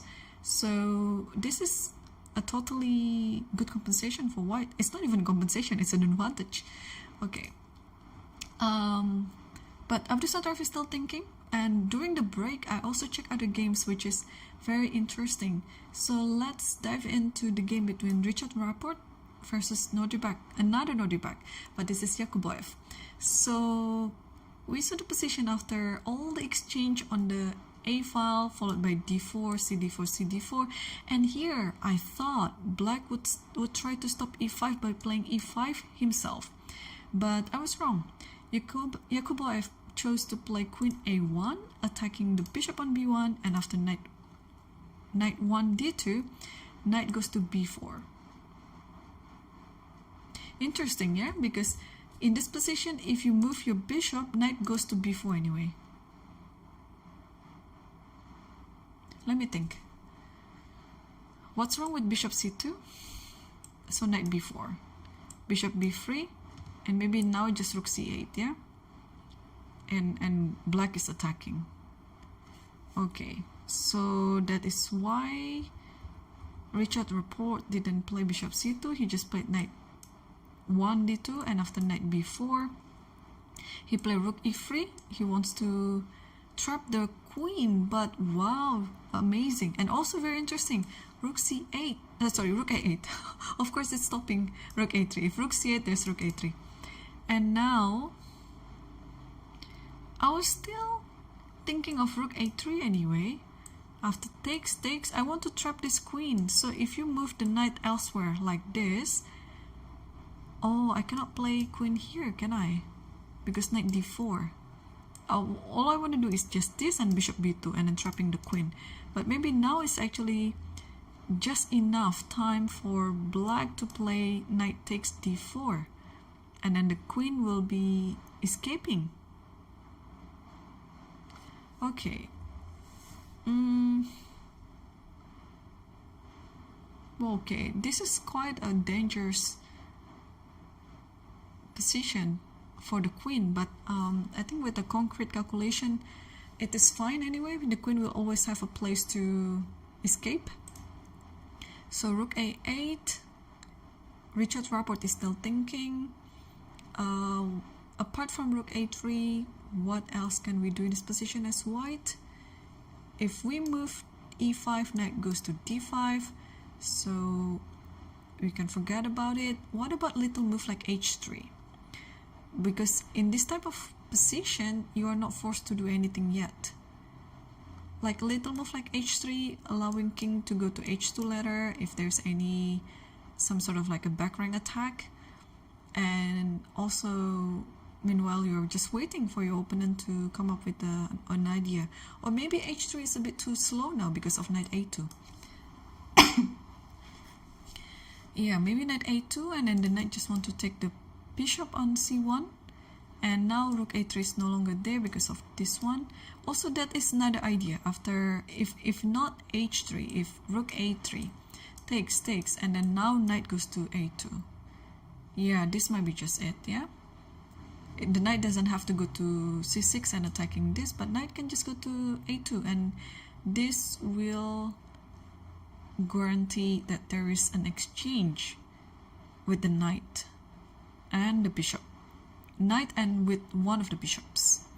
Let it be bishop takes a2 or queen goes here and then knight takes c1. So either one of the bishops. Yeah, not a pleasant position actually to play as white. Black is pushing.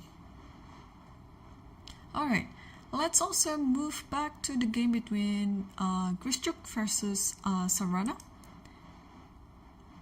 Oh, Grischuk played bishop d4. So he actually played the best computer line here. Because I was going to play queen d4 and then going to the endgame, but he chose to play bishop d4. Queen c6 is already on the board, and if he continues playing computer line, it would be bishop e3.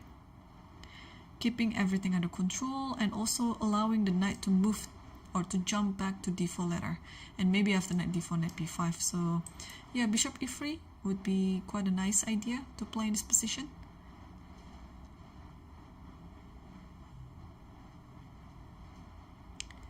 Yep.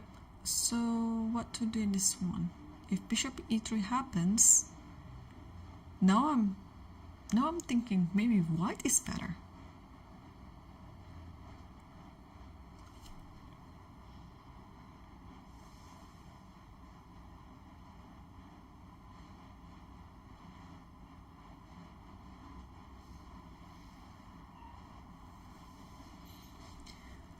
Okay, still no move yet. After queen c6, yeah, bishop e3 could be played now or later, or maybe c3. What happened after c3? Yeah, c3 and then pushing this knight back. Oh, this is just interesting. And oh, Grischuk did it. Grischuk did it. c3 is already on the board. Yeah, I always have a hard time trying to understanding Grischuk's games, because it's always it's not like random moves. In fact, it's more like his creativity that's playing along the game that makes us wonder about the continuation. And yeah, c3 is already on the board. Normal move would be knight a6. You just want to get away from the attack. But apart from knight a6, can black do something else in this position, like d4? Like d5? Yeah, I like d5, but d5, okay, there's bishop b5, and then you just take the knight afterwards. Yeah, so queen c7, and maybe just like this takes, and you win a piece. So I think it's almost forced to play knight a6 then. Oh, e5. Is e5 a move?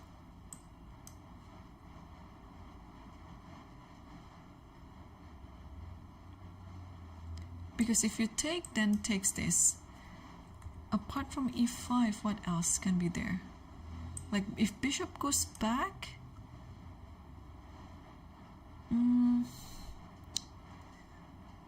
then takes this. Ah, wow, what a tricky mind.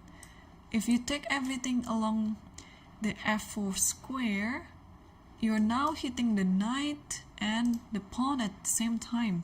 So e5, although it looks tempting to play, it doesn't really possess any threat, because after bishop e3, white is fine. So that's why Sarana just moved back and played knight a6. Knight a6. So what is the follow-up after knight a6?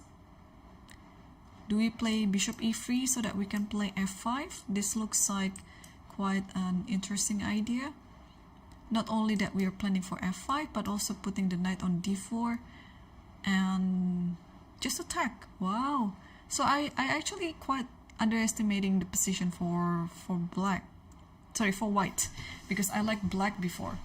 But now, after some moves happening on the board, it looks like white is pushing for a win. And let's see the eval bar if it agrees. Yeah, white is still slightly better. c3 is it the best move here? Bishop e3 is still what computer likes. Bishop e3, queen c7, and f5. So not to weaken anything around the king, but just focus on attacking the king side by playing bishop e3 and f5. But with the inclusion of c3, knight a6 and bishop e3 like this is also still fine. Although in this position after knight a6, Grischuk is still thinking, but judging from the live feed, he's going to move very soon. He's about to reach some of the pieces. And we might be actually seeing bishop e3 on the board.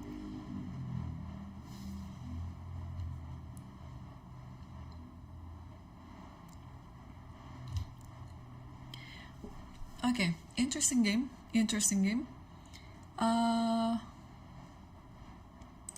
I want to check other games as well.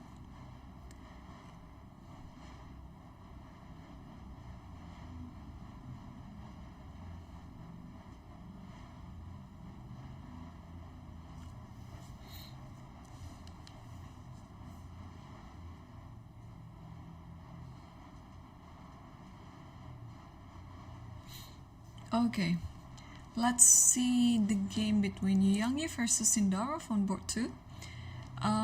So f3 was already played, and what was the last move? a4, yeah? And bishop d7, f3, and rook c8, I think trying to prepare for c5, and queen b3. Let's toggle off the eval bar and let's take a look on this position. Alright, queen b3, does it really attack b7?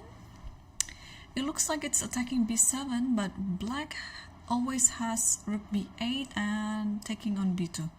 So it is one thing to keep an eye on.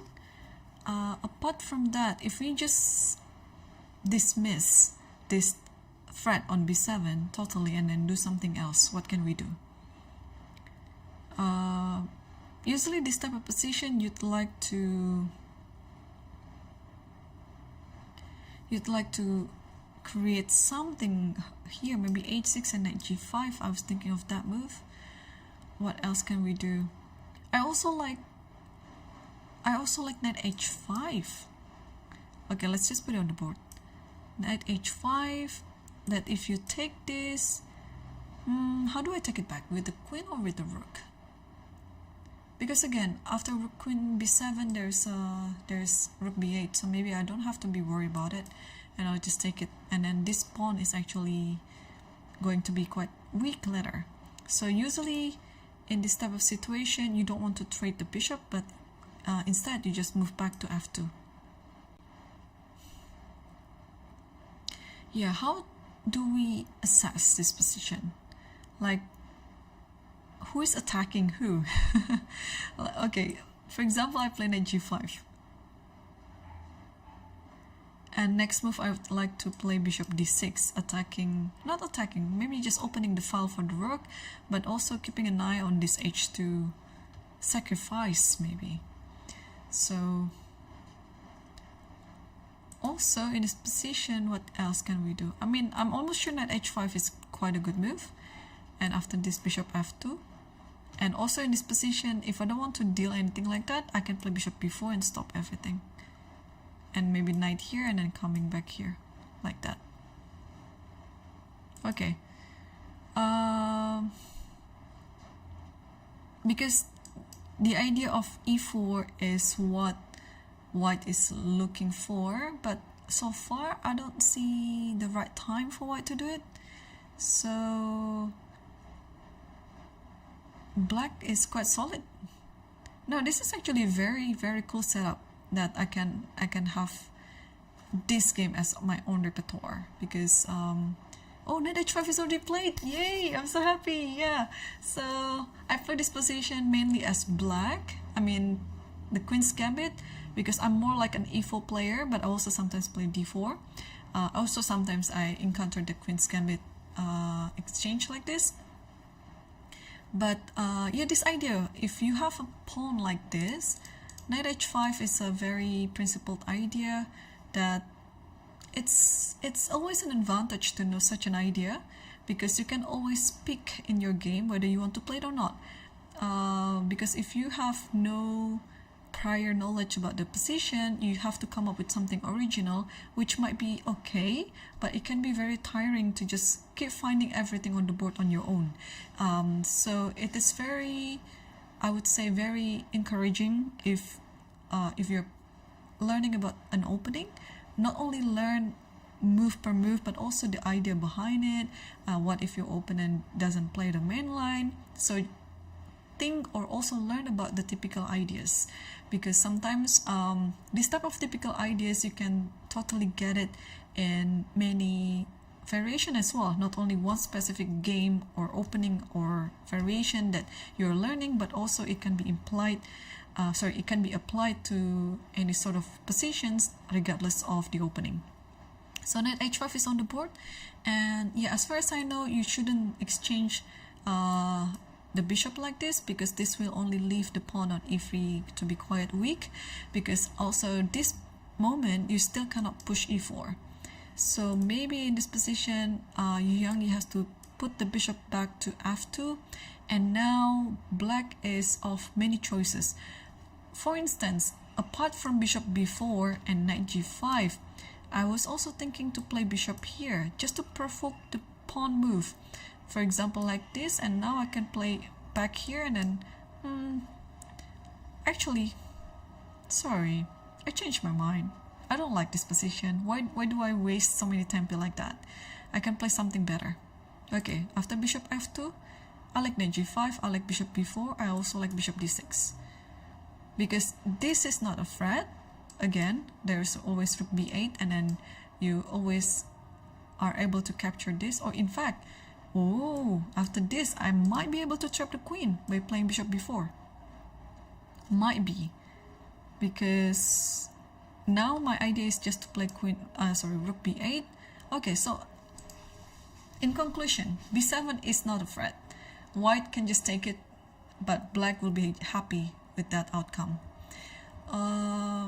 Yeah, Yang is still thinking. He might actually be considering this because takes, and then okay, let's see what happens. Because if you play e4 right away now, e4, should I play knight here immediately, or should I play queen h4? Because this is under attack, yeah? So, or I can play this one first, this one.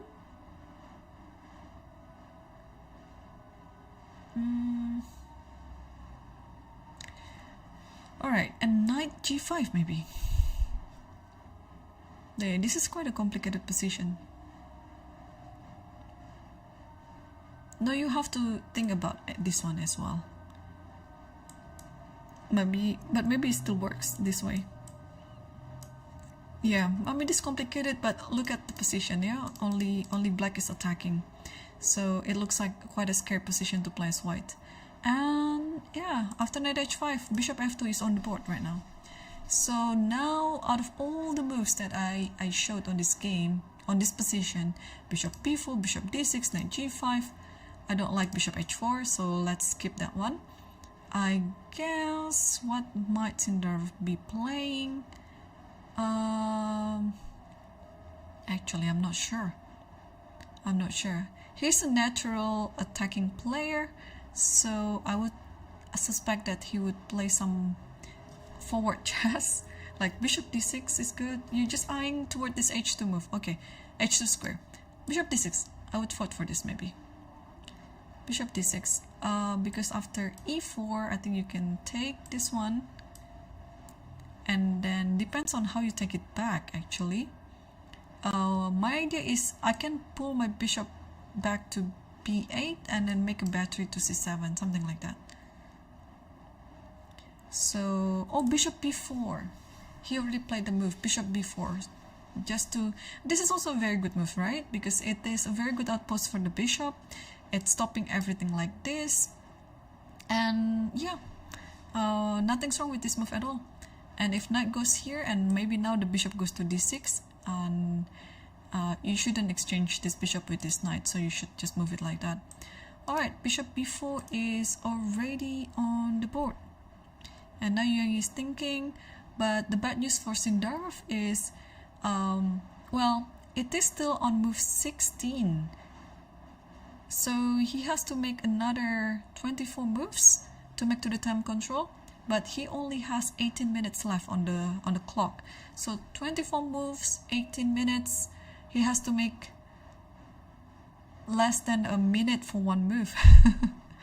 So he has to play very fast then. Yeah, and Yang is still having like plenty of time on the clock. Okay, let's move back to the game between Fidit versus Mamedyarov, because this was also interesting. Just looking at the current position right now, I feel a bit scared for Fidit. Having the king still in the center, playing against a pair of bishops. Okay, let's see how it went. Things are not looking good for Fidit, or maybe I'm just wrong. On the first glance, it looks like black is attacking, but we can analyze it afterwards. I think we saw the position after knight f5 and knight bd2. And here, bishop g4 is on the board. And Ah, this is some tricky stuff again. Look at this. Bishop g4, and if you want to escape the bishop to c2, this will happen still. And after knight c4, if you take, this one will be forking both the queen and the rook. And if you don't take, then the next move is going to be knight takes d2, and then you'll be left with less material in the end. So what a tricky move again by Mamedyarov.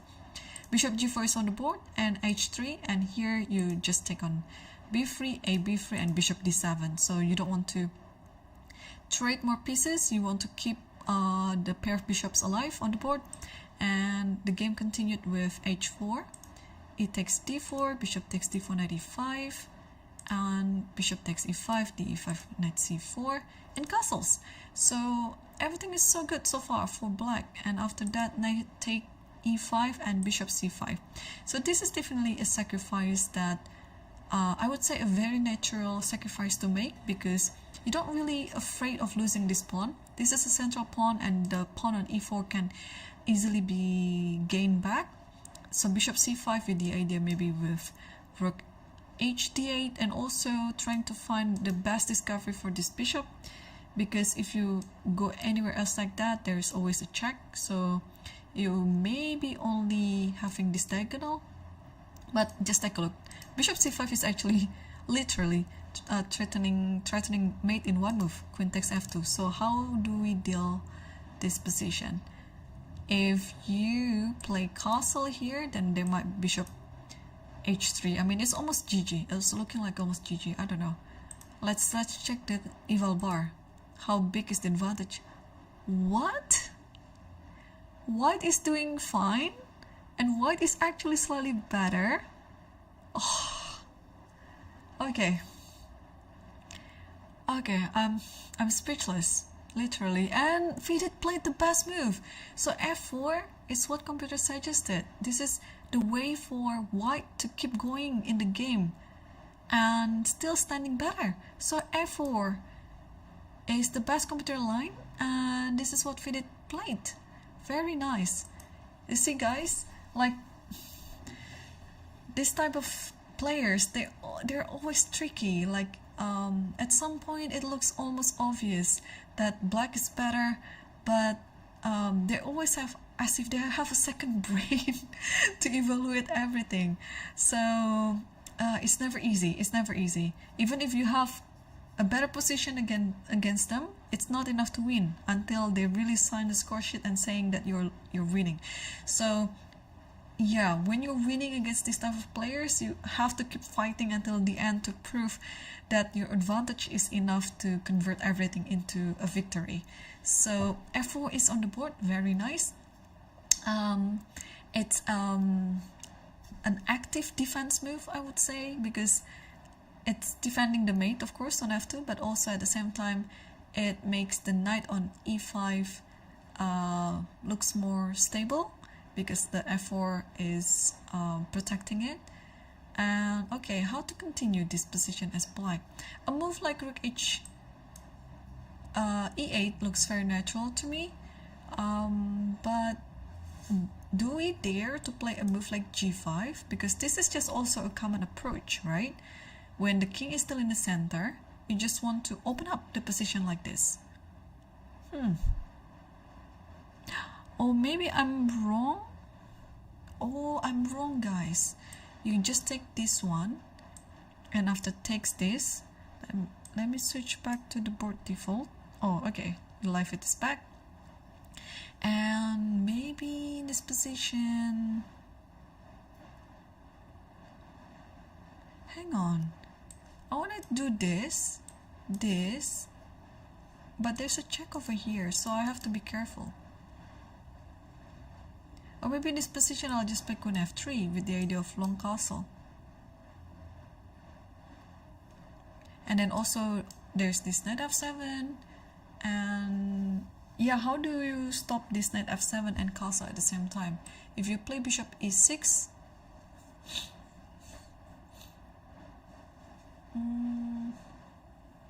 f5, I don't really like it. Okay, So let's move back again. So g4 looks very interesting. I think this is the first move that should come to mind.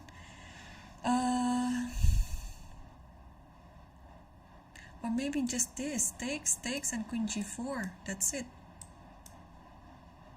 With the idea of this one or rook d1, just trying to attack d7.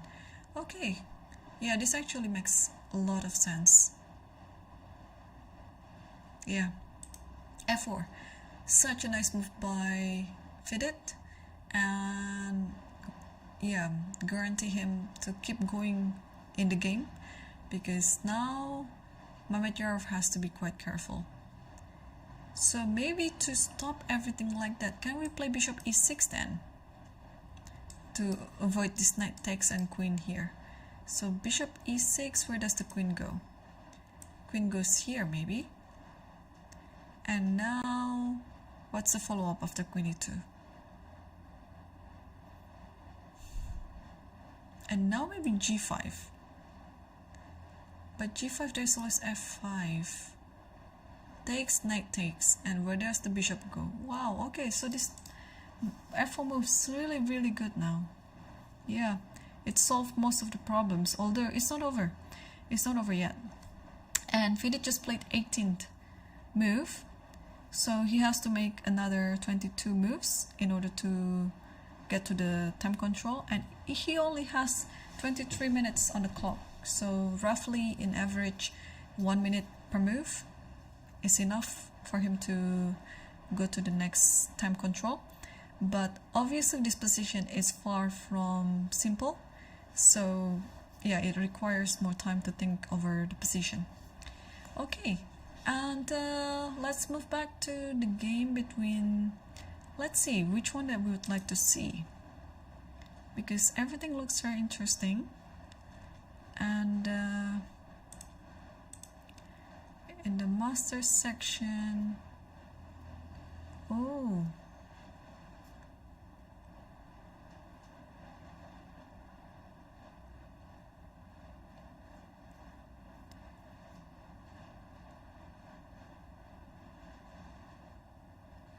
yeah, in the master section everything is still according to our prediction. Let's circle back quickly to the game between Abdusattorov versus Maku Parham. So after castle here, wow, yes, there you go. h4 was what happening in the game.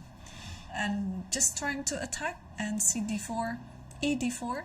Yeah, you don't want to open up the queen side. And knight e4. And now, unfortunately, after this move, you have to castle. So if we start this position with g4, maybe it's happening, maybe it's gonna happen the same thing, yeah, like takes and knight e4, like that, yeah. And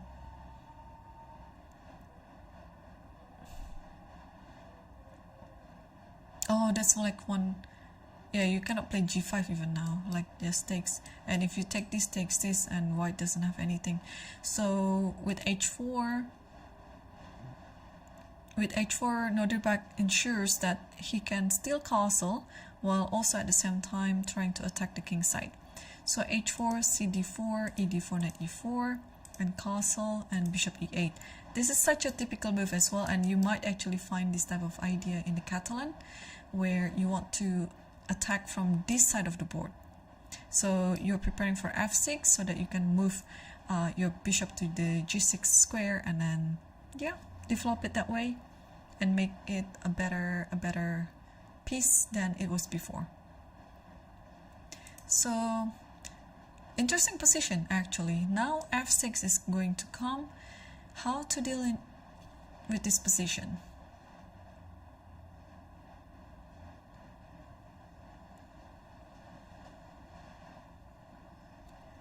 Wait a second, is this the position? Okay. There's one very important detail here, that if white decides to take e4, you cannot take it back like this because of knight c4. It's attacking both the queen and the bishop, and in the end white will win an exchange up, and I think it's enough for white to win the game. So if white decides to take the knight on e4, black has to insert bishop takes e5. This is a very important inclusion to avoid all the material losses. And it doesn't matter how you take it back, maybe with the bishop, and then you take this, and the position is pretty much equal. And maybe, dare I say, black is a bit better. I don't know why I think black is better. It just feels like it.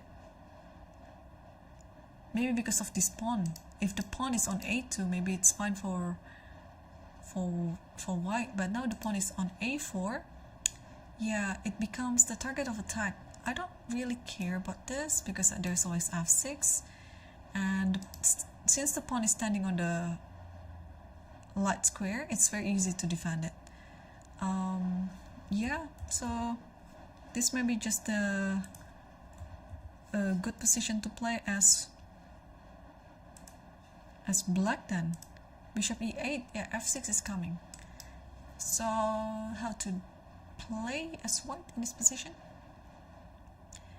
f3, maybe. But f3...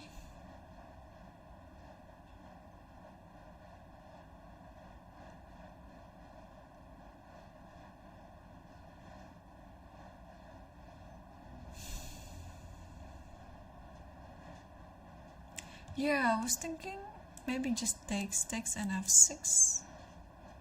Oh no, I don't like it. Takes this, yeah? Takes and takes this one. Or maybe it's fine, I don't know. But there's this check here. This is still an idea though. Yeah, alright, let's see it again.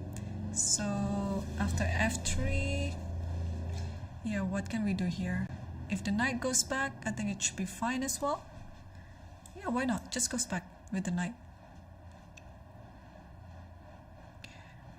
I'm not sure if f3 is a good idea for white in this position. It attacks the knight though, but it's like one move threat. And now, yeah, how to continue with white? So okay, position is not really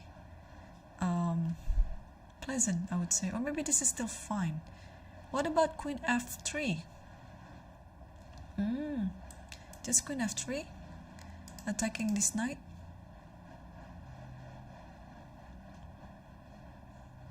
Although I don't know what is going to happen after this. Maybe this is just equal.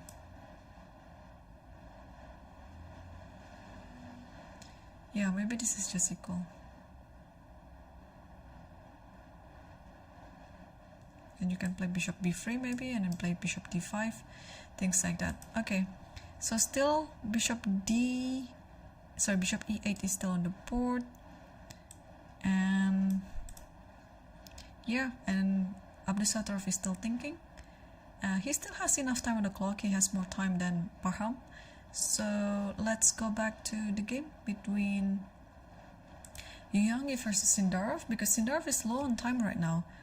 After bishop b4, bishop b1, it is setting up a nice battery with queen c2 in the future. And now g6 and rook cd1.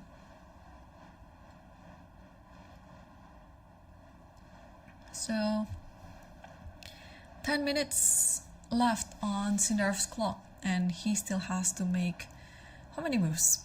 23 moves to go to the time control. Yeah, he's definitely in time trouble right now.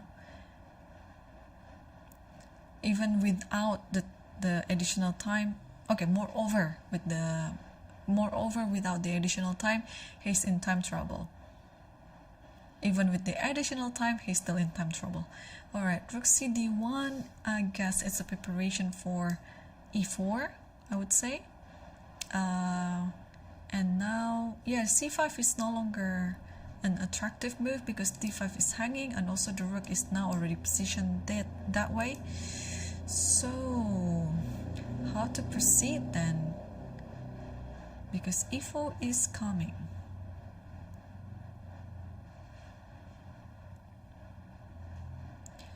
Do we dare to play f5 in this position?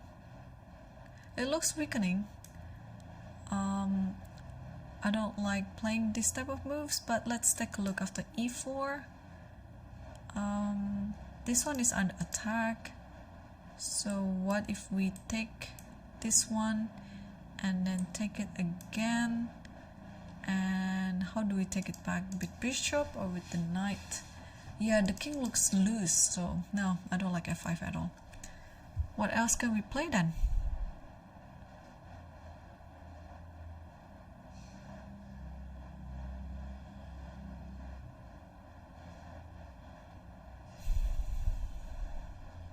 No, this is a hard position for Sindarov, and especially he only has 8 minutes left on the clock. Let's consult the agent what to do. Queen g5.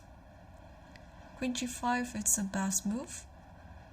And now we don't have to be worried of e4 or what? Knight e f4, so you're just attacking the g2 pawn then. So knight takes, and then bishop g3. This is it. And bishop e6. Oh, that way you're saving everything, yeah? You're not opening any position. This looks interesting. But queen g5 is, I don't know. It might be actually natural, but ooh, the other line of computer side is g4. And after this, h4. And you have to be ready of this type of attack. And you cannot play g5 because knight takes. This pawn is pinned, you cannot take it back. So king g2, preparing for g4 coming. And you're still allowing this to happen and play bishop d6 because after g5 you just takes. And then this is going to be mate on h2, so you cannot play g5 after bishop d6. But instead of g5 you prepare it again by playing rook h1. And queen f8, trying to get away from this attack on g5 so that after g5 you can play knight h5 and rook de1, queen e7.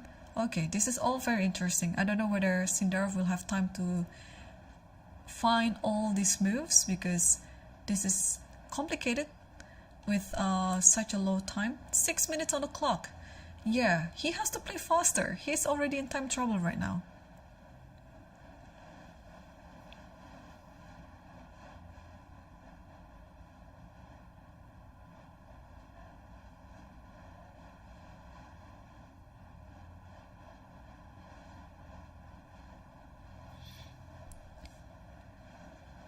Okay, still no move yet from Sindarov, and he's looking quite tense there. He realizes that his time is ticking and he doesn't have much on the clock.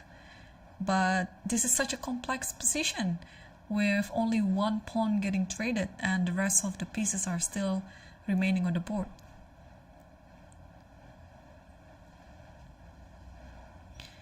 Yeah. I just want to see his next move. Okay, 5 minutes and 30 seconds left. 23 moves to go. Oh my gosh. He spent too much time on the clock. Yeah, I guess this is the thing about the first round again. You are not warmed up yet, and you see many things in a slower pace, and it's eating up your time.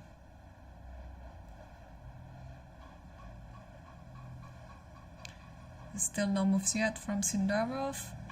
I'm so tempted to move to the other board, but I just want to see his next move because it is going to be very important. Oh, he played knight c7. So this is a typical approach when you are low on time. You don't want to go into a complex variation, even though I think you are required to do it. And I think now Yang is in a better position after knight c7 because it doesn't really do anything against e4. Now after e4, what's going to be what's going to happen? Knight c4 is just stepping away from the tension in the center and allowing white to have a wonderful center like this. Not to mention that white has plenty of time on the clock as well. So I'm pretty sure that after knight c7, e4 is what Yang is going to play. So what can be Sindarov's idea after e4? Could it be bishop e6? because trying to make sense the idea of knight c7, maybe allowing the square to be vacant, and I mean just to be vacant for the bishop. And maybe in this position we can step back with the queen, yeah, queen c2 like that. Yeah, okay, so white is enjoying its good position right now. And Yang still has lots of time on the clock, so he's figuring things out. e4 is obviously the best candidate move, but apart from e4, to be honest, he can actually be a bit more relaxed here. He can play any move like rook e1 maybe, or I don't know what to do after knight g3, for example. This is also interesting as well. Just trying to ask the question what to do with this knight. If the knight takes, sorry, I cannot take it with the bishop, yeah, because this one is hanging. So maybe in order to prepare for knight g3, you can play rook e1 first and then knight g3. But yeah, I don't see why not just play e4, because this is actually what white has been preparing to do anyway, and you can do it now in a comfortable position. So yeah, e4 is gonna be my favorite move in this position for white. And let's also see the game between Rapport versus Yakubboev. And we saw the position after rook a8, and here, ooh, this is very untypical of Richard playing backward, because now we see knight e1 and just how many pieces are on the back rank, and black is standing so much fine here.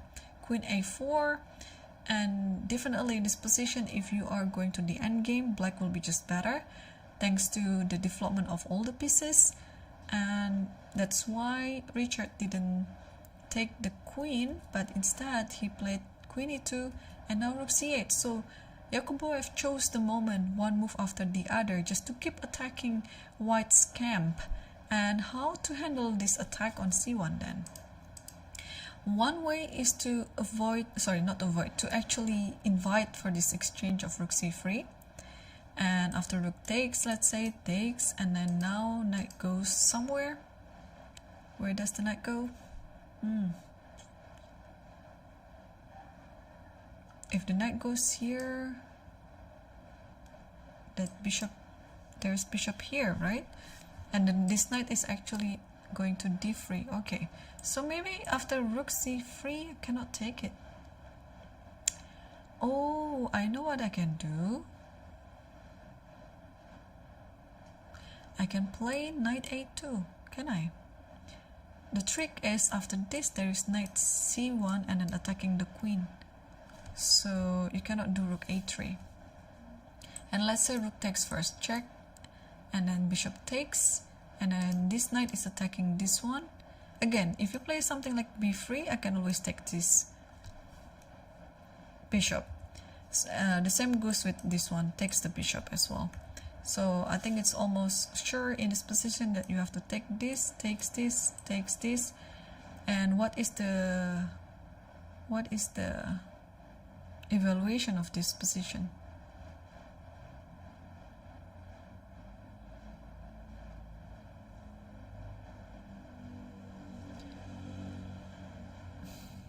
Maybe like this, attacking this. And if this one, then bishop here, check, and bishop here. Okay, this is quite a long stretch. But yeah, how to deal with this threat on c1, if not handling it with rook c3? Oh, you can play knight b3 actually. Yeah, trying to protect this one like that.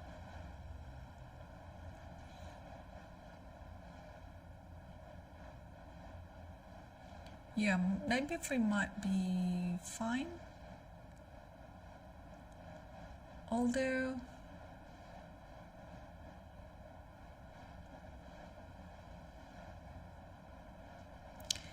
I don't know, d5 maybe? And if e5, then can I just sacrifice? Yeah, I think I can, just like this. no, it's not even a sacrifice because the knight is hanging on b3. So if the takes and just leaving this spot for the knight, and it's just a very nice spot. And yeah, with pair of bishops and everything else is still quite passive. So maybe, yeah, knight b3, just play d5. Rapport is still thinking. So I think it's just between those two moves, rook c3 or knight b3. I don't see any other continuation here as white in preparing or in protecting the bishop on c1.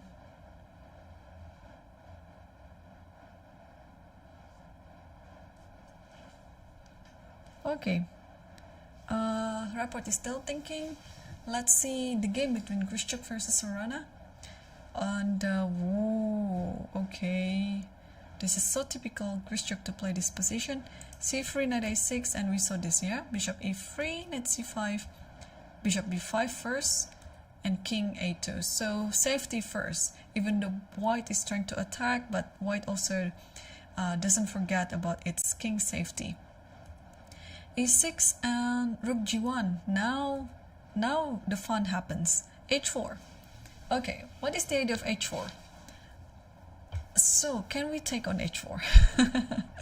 I mean, I like to grab a pawn, and maybe in this position white is already better, and probably black has to come with some compensation idea, like maybe material compensation is the answer, but I don't think so, yeah? Like takes here, maybe just rook goes back here and then put the other rook over here. And this knight is doomed because the bishop is I mean, the knight is pinned because the bishop is just behind that. So while h4 cannot be taken, but why can't you just play a move like f5 immediately? Maybe because of this and this and this, yeah? And you cannot take it back because it is pinned, the queen is hanging. But you can do this. Although there is knight g7, and yeah, this might be just okay for black. I mean, there are so many pieces that are being traded, so okay. Also, what else can be the idea of h4 here? Is Grischuk planning to do some positional sacrifice like rook g5? This is possible as well. No, I think it is the idea. So that after this takes with the h-pawn, and you always have f5 coming up anytime soon after maybe rook h1. So maybe that is the idea, because it looks like on this side everything is stuck. How does black proceed with an attack on the queen side? No, it's gonna be hard. It's gonna be hard. Yeah, I think Sarana realizes what's happening right now, and time situation quite similar, although they have to make 17 and 18 minutes, 17 and 18 moves to go to the time control. And what did just Sarana do? He played d5. A move that I missed. Yeah, d5, trying to open up the center, trying to get as much compensation as you can, because you cannot just let white to attack on the king side without any counter. So d5 might just be the right counter that black can pull off in this position. So d5, let's say, I don't want to open this d file because I don't want the rook to somehow be active. So if I move like this, I think the position is still fine for white, yeah? Oh, also the rook can go to g4 so that the knight can go to d4. Yeah, maybe this is it. But okay, after playing d5 and e5, maybe knight will go here and then knight goes to f5.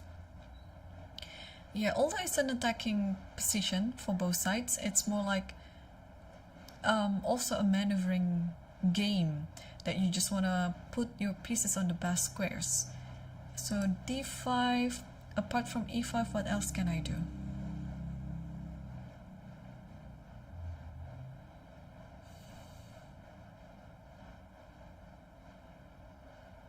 Apart from e5, can we do something else?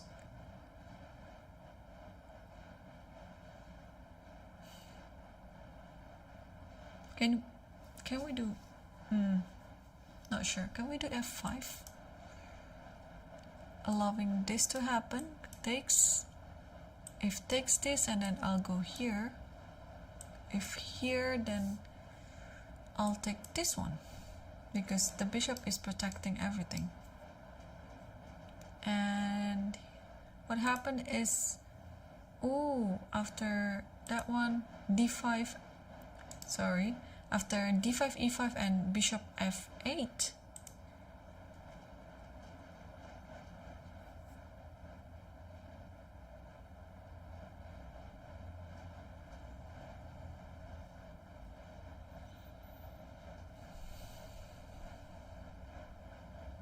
okay, I'm trying to understand his position. Oh my gosh, you see that I'm so focused on the king side, I totally forgot there's a sneaky trick here that black is planning. If white plays some move, random move like rook g4, maybe trying to protect h4, there is this trick, knight takes b3. Oh wow, and after this is just mate. Oh no, it's not mate, but it's soon to be mate. Is it? I'm doubting myself now. Here, check. You cannot go here because of this check. So you have to go up. And now...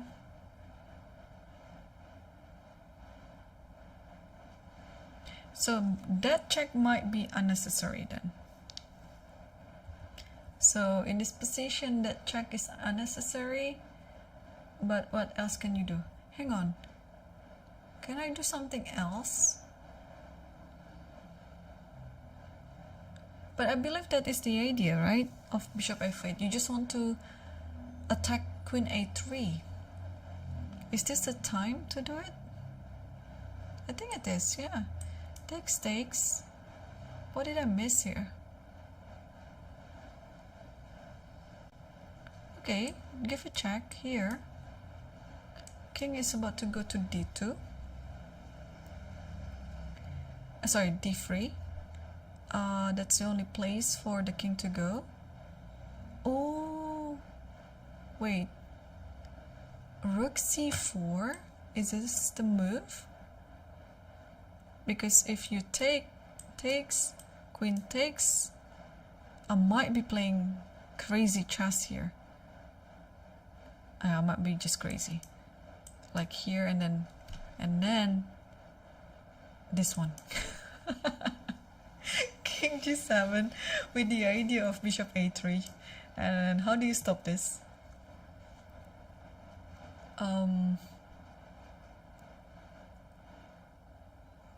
Something like this maybe?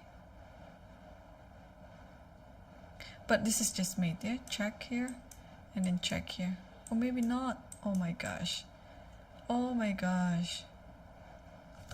There should be some weight somewhere. Maybe after this I have to give a check first. And after this now bishop here. Because I want to give a check of, not here. But where can I give a check to? Oh, this is crazy. And this is quite a far stretch as well. But I believe that this bishop and this queen is setting up for this attack on a3. But where is the discovery with the knight? I'm not sure yet. Maybe it's knight b3, maybe somewhere else. But this is actually a very nice position to analyze here. Also, it's setting up the knight goes to g7 to f5, because maybe having the bishop on h6, it doesn't really have any purposes anymore anyway. So yeah, you gotta be careful with this attack. Okay, Grischuk is still thinking.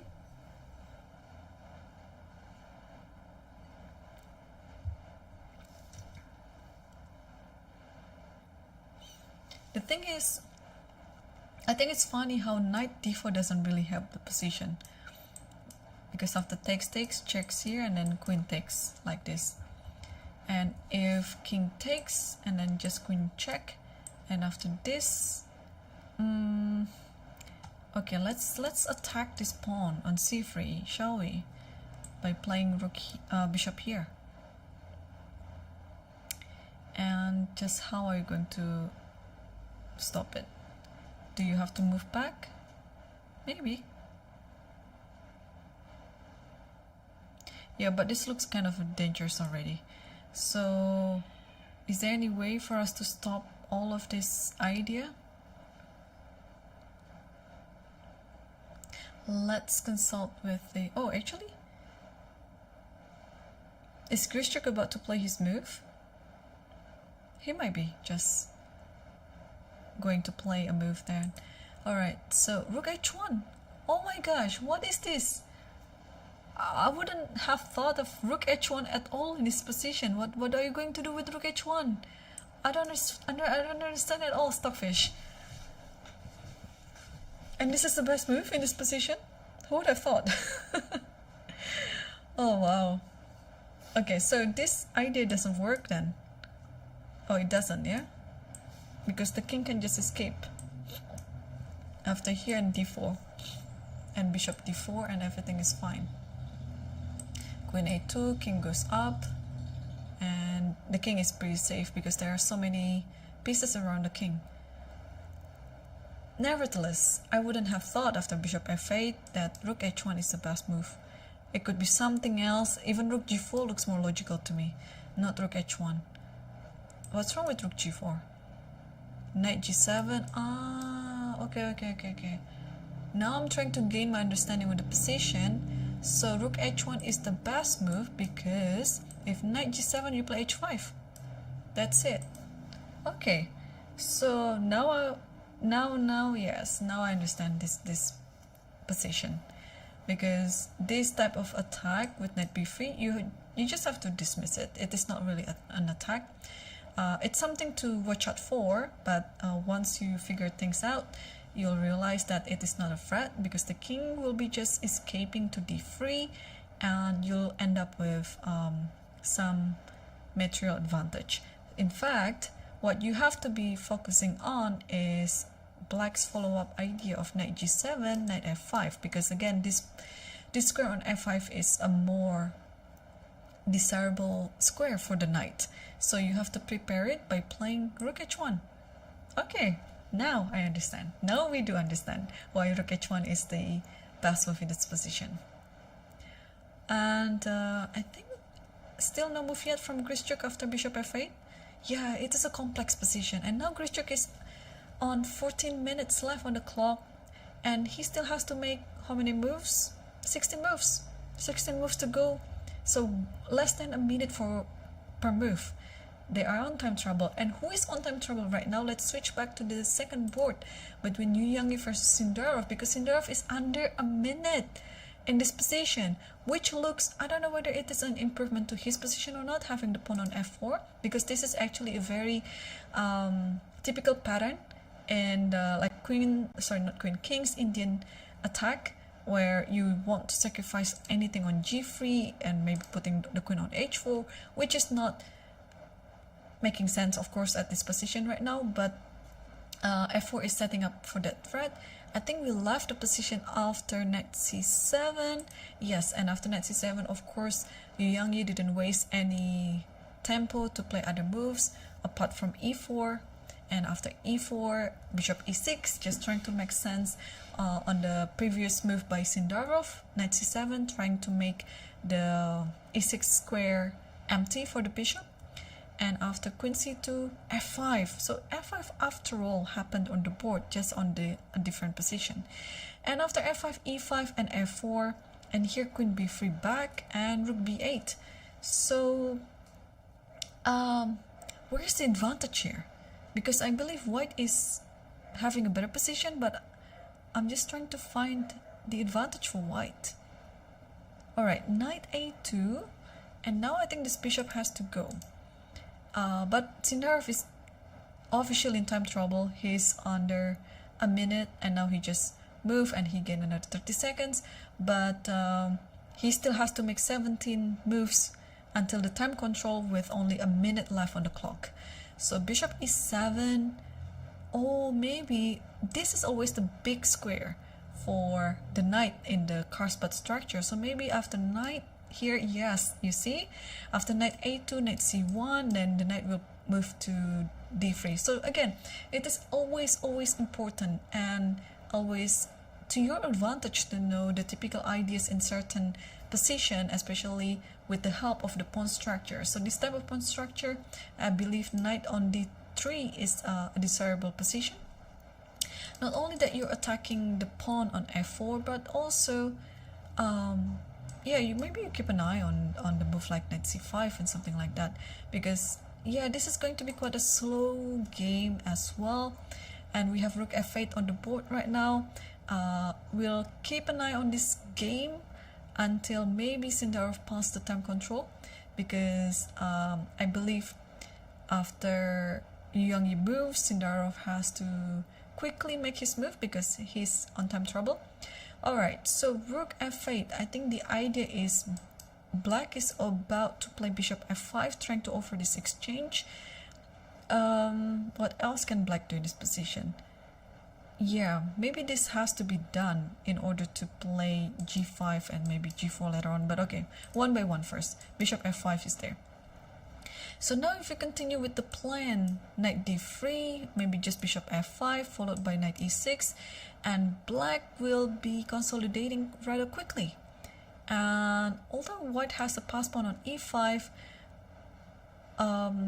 still it doesn't really look great to me. Okay, this one is hanging, but thanks to this rook, it's not really hanging, it's just temporarily hanging. You can take this one, takes this one, and then takes this one, and after this white will be losing a piece. And rook f8, protecting this pawn on f4 indirectly, or maybe directly actually. Yeah, trying to prepare against knight d3, bishop f5, and knight e6. So black is going to be fine. And okay, Young still has 37 minutes on the clock, and I think he still has to think carefully, because it is not easy. It's still a very complex position. Yeah, let me remind you again, in this game there's only just one pawn that's traded, and everything else is still on the board. Okay, and let's also quickly see what happened with Fidit versus Mamedyarov, because Fidit is also in time trouble. He has about 6 minutes left for the remaining 19 moves. 19 moves, 6 minutes, time trouble indeed. Okay, so we saw the position after f4 and bishop e6, queen f3. So I think we analyzed queen e2 before, but yeah, queen f3 is also I think equally good. Rook h e8 and knight d3, and after bishop a7, finally Fidit managed to castle, but at what cost? So bishop takes c4, I think you have to take like this. And what is the idea? It's nice to have rooks over here, but I think Fidit's position is quite nice as well. Okay, he's still thinking though. He's not capturing it back automatically. What could be his idea if not taking in? What's going on? There's some... Oh, they agree for a draw. So that's why Fidit didn't... Okay, so I can try to explain it. In normal situation, you would have recaptured it quickly, but apparently after Mamedyarov played bishop takes c4, he did that move with an overdraw. So he's offering a draw after bishop takes c4, and that's why Fidit was pausing, not capturing it quickly, and trying to think what he's going to play or what he's going to do in order to respond to the offer. And apparently he accepted the draw offer, and this is the first game to finish in the master section. Fidit draw the first game against Mamedyarov. Actually, let's quickly see the e-file bar to judge how is the position. So far, it's better for white. So Fidit just didn't want to take any risk then. If takes, and then queen e6, let's say, attacking both of the pawns, and you just have to play queen here. Sorry, rook h e1, and after queen takes, it's still a game. Although white is looking good, but black also has some resources as well. Okay, so I think it's a fair result for the first round. The players are still in their warm-up session, and maybe tomorrow they'll come up with a better or more energetic game. And let's switch back to Yu Yang's game. And apparently after rook f8, he didn't play knight d3, but he played bishop e1, trying to attack this pawn. And Sindarov just quickly played b6 to protect the pawn.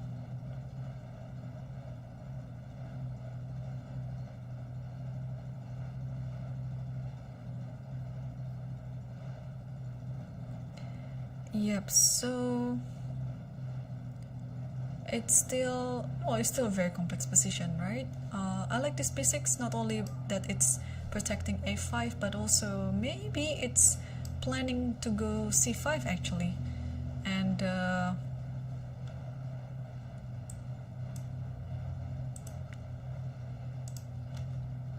yeah, so still very nice position. And what happened after?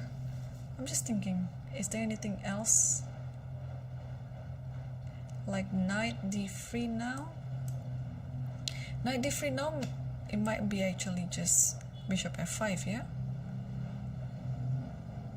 And rook c1 again, or maybe this is like a provocation to make the pawn on c6 be weakened.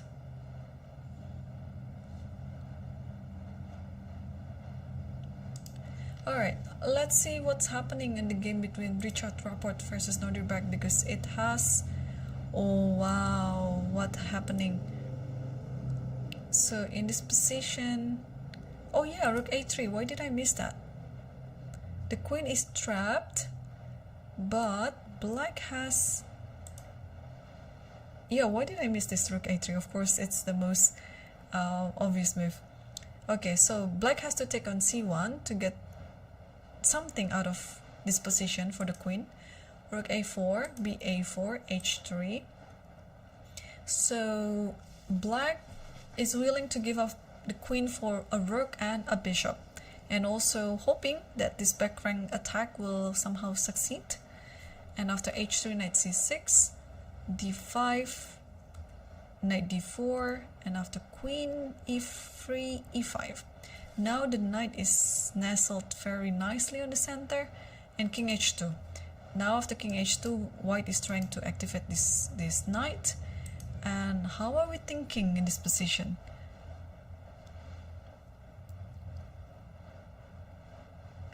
Is it obvious that one of them is better? No, right?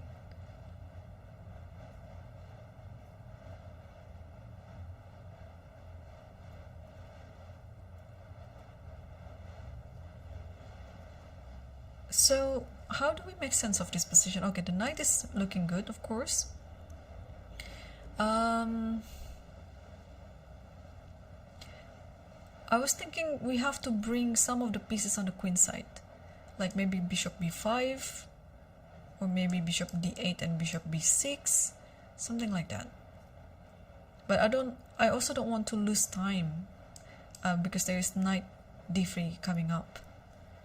Okay, king h2. How to handle this position? I like this little move always, like h6. But again, I might be losing time now because of knight d3. The good thing after knight d3, I can just put the rook on d1 without being afraid that the rook might be trapped. Okay, so maybe it's just the perfect time to play bishop b5. And after knight here, what can I do? Just rook d1. Yeah, the rook is not going to be attacked because the queen cannot go here or here thanks to the knight. And oops, sorry, it was a mouse slip. Didn't mean to do that. Yeah, bishop b5. I think I like this move. For some reason, I just feel like we have to bring some peace on the queen side, not only for activity but also to limit your opponent's position. Although in this type of position, how do we do if white played bishop d3? In normal position, you would just give up your rook for 2 pieces, right? But is this the normal position to play? So it's going to be like 3 minor pieces against a queen. I don't know how to make sense of this position, because it is interesting, of course. The knight here is untouchable. Yeah, I was actually wondering if it's going to happen. When was the last time we see a game that you are sacrificing? Not actually sacrificing, it's just somehow the outcome is you end up with 3 pieces against a queen. And Yakubboev is still thinking. So bishop b5 is surely a nice idea, but it's also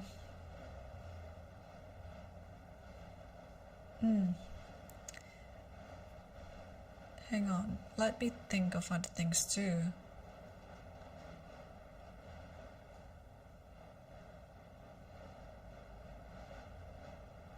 Yeah, it is interesting. I like this idea as well. h6, knight e8, bishop g5. Somehow I'd like to activate the bishop that way. But do we have time for that? Let's say like this, yeah? We might just have enough time, and then the knight will maneuver, I don't know, to e8 or to h5. I just want to get the bishop to here. And you have to move this bishop if you want to activate the knight. But, oh, I can always play rook a1 too. Okay. Maybe it's easier to play as black. Maybe. Because white has to be very careful. And while we wait for Yakubboev to come up with his move, let's switch back to the game between Grischuk versus Sarana. Because after bishop f8, okay, Grischuk didn't find the best move, that is rook h1. It is hard to find this best move, because yeah, especially during the game, like how to make sense of this rook h1, right? It's the computer line. So instead of playing rook h1, he just tried to protect a3 by playing queen b2, and now the knight rerouted to g7 and to f5, but now h5 first, so that there's nothing to worry about h5 anymore. And after rook here, knight f5 takes here, takes with the e pawn, and double up the rook on the d file. And now Sarana is thinking on how to handle this attack on the d5 square.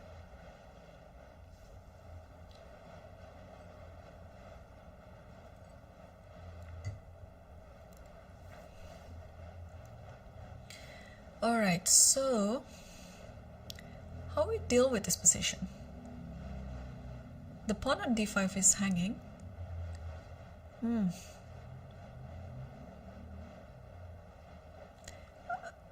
I don't like to consort to a normal move like this, although it may be necessary anyway, but maybe it's fine, yeah? Is it fine though, this position? I have doubts, because this c4 will come and the rook is pinned. So maybe Sarana is thinking to just give up the d pawn and get the h pawn, right? It's not a bad trade. Like takes this, takes. Should we take it back immediately, or should we do something else? Like let's say takes this, and queen move back, or yeah, it looks actually better for white now. Or just b6 maybe. Yeah. But this position has turned out to be better for white. Let's see the engine. It's better for black. Okay. So this position that we saw is actually better for black. Takes, and then queen move back to e7. And then maybe you're using this type of attack as a decoy, but okay, it's just back to normal again now, like 0, 0, 0. So okay, so apparently black has to give the pawn up on d5, and then just get the pawn on h4.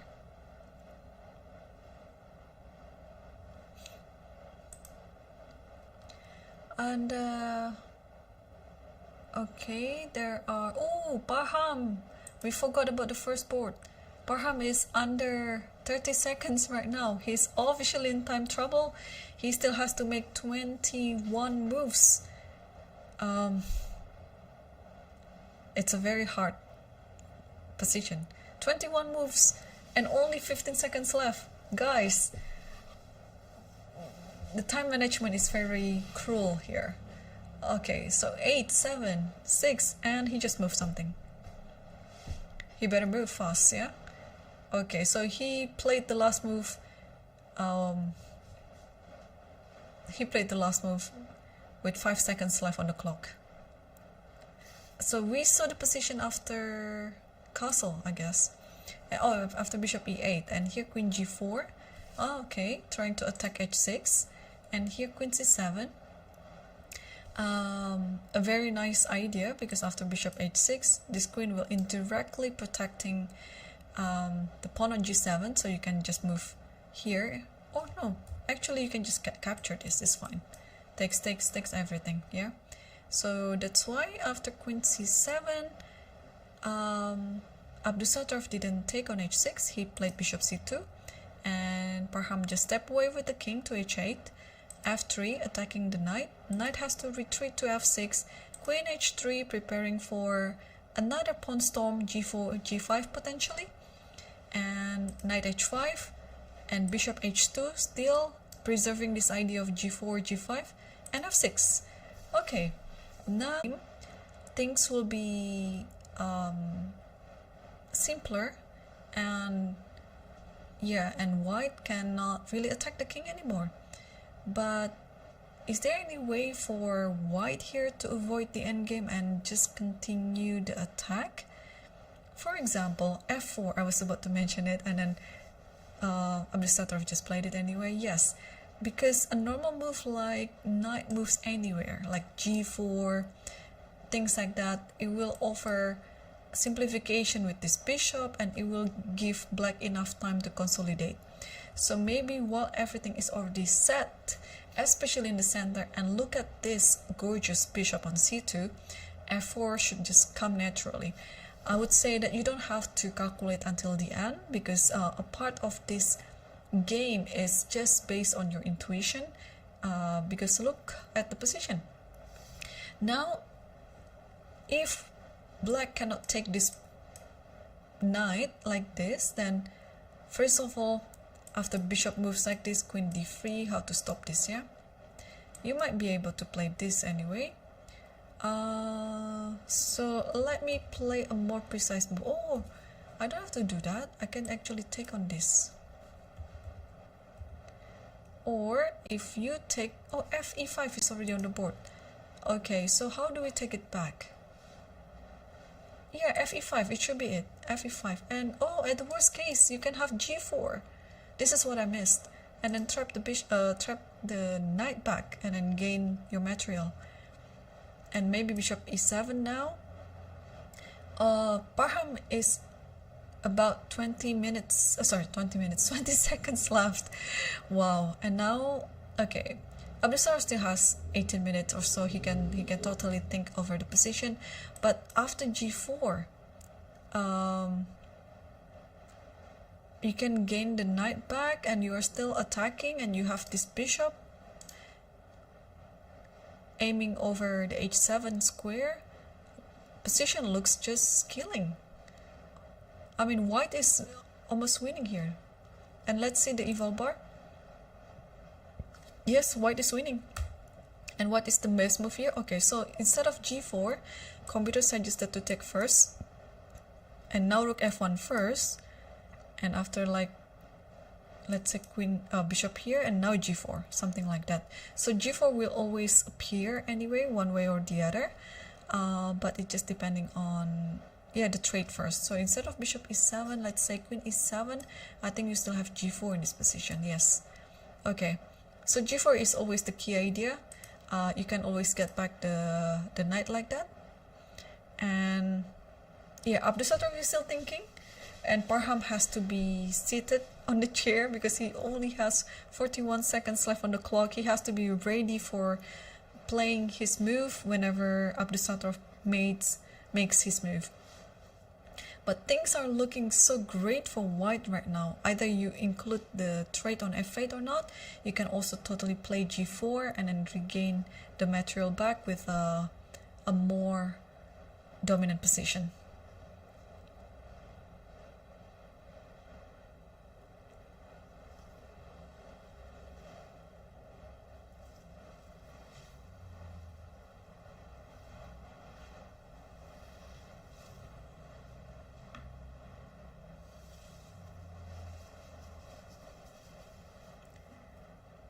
Okay, so still no move yet, and yeah, still also, oh my gosh, I'd like to also change to the other game, but this one is so fun to stay on. It's until I see g4 on the board, I don't think I would like to switch. But the thing is, on the side corner of my eye, I could see that Yu Yangyi is still, you know, battling quite a complex position against Sindarov, but Sindarov is now on 46 seconds left. As we know, Sindarov has been on the time trouble too, but so is Parham Maksudlu. He is in the deep time trouble and losing position.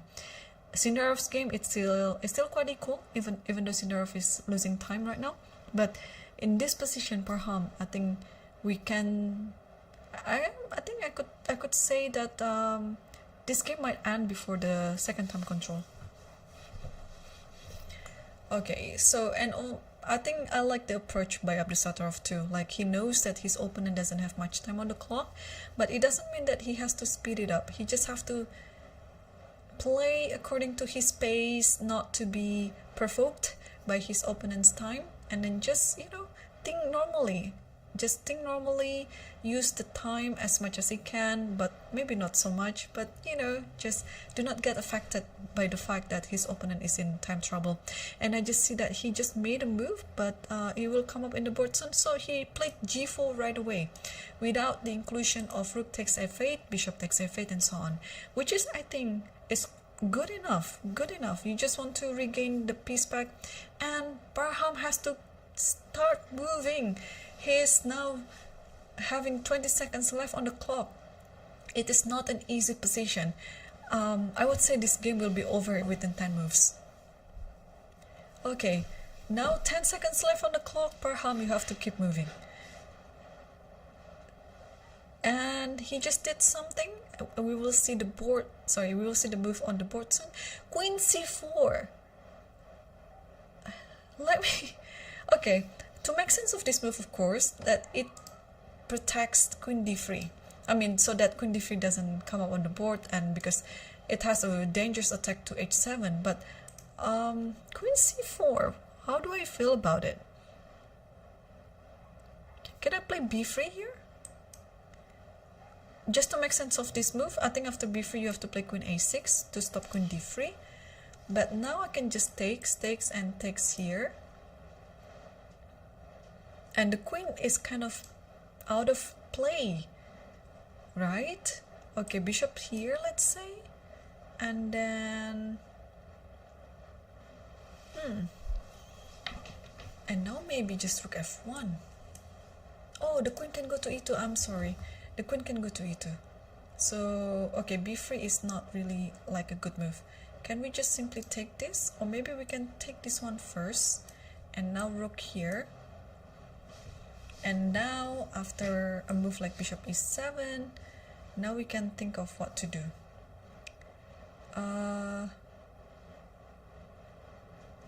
Let's say, okay, I still like this b3 because after queen e2, I might have this rook f2.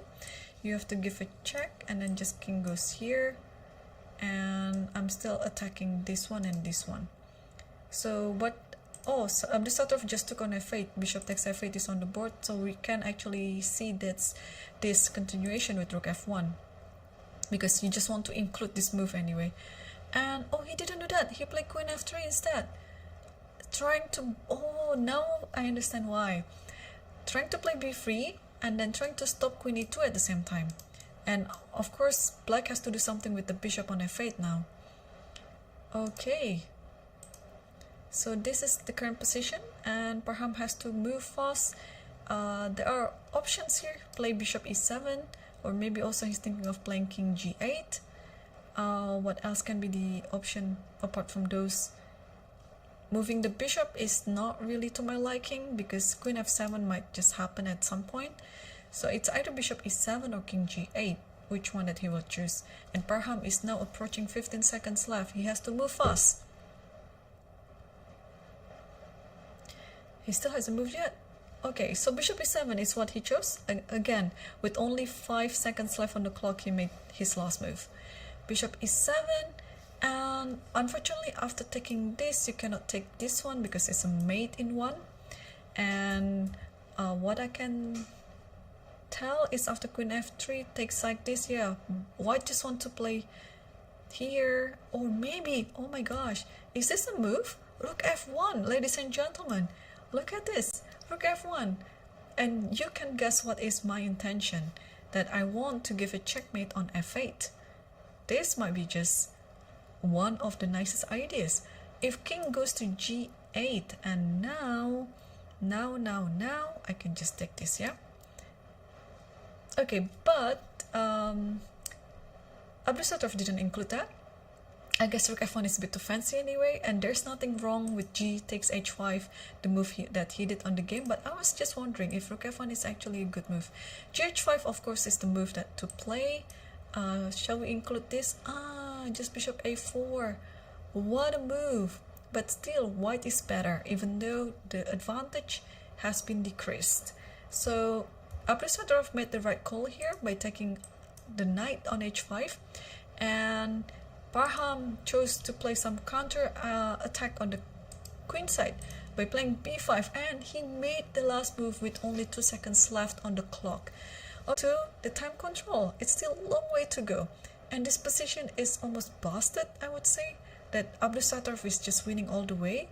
I think Abdusattorov is just choosing which way to continuing, and rook f1 is trying to threaten a checkmate on this position. You have to play king, and how to continue this position. I think b3 looks very nice here. b3, the queen has to move back, and now queen here, GG. Oh my gosh, this might be just over that go. c6, c7, c8 doesn't really make any difference to me. And queen d3, you just want to give a checkmate over here, and you can only stop it by playing g6, but here, okay, just takes, and then you can enjoy the position, right? Oh wow. And is there anything else? Okay, so b3 has already happened actually, and Parham played queen c7. Now Abdusattorov is definitely thinking about playing queen d3, although okay, there's still g6, but that position is kind of lost. Or if he doesn't want to play queen d3, can he took on b5? If takes here, then there's a check, and here now like this. So this might be just it. Okay, so in this type of position, white has so many winning moves. Yeah, you can play queen d3, you can take on b5. What else can you do here? Even a move like bishop g6 is also, I think, it's winning. Or maybe not. Or maybe not. After this, there's rook here. Yeah, maybe this is just helping your opponent to consolidate. So maybe not bishop g6. Yeah, queen d3 takes on b5. I think those two moves are perfect for the situation.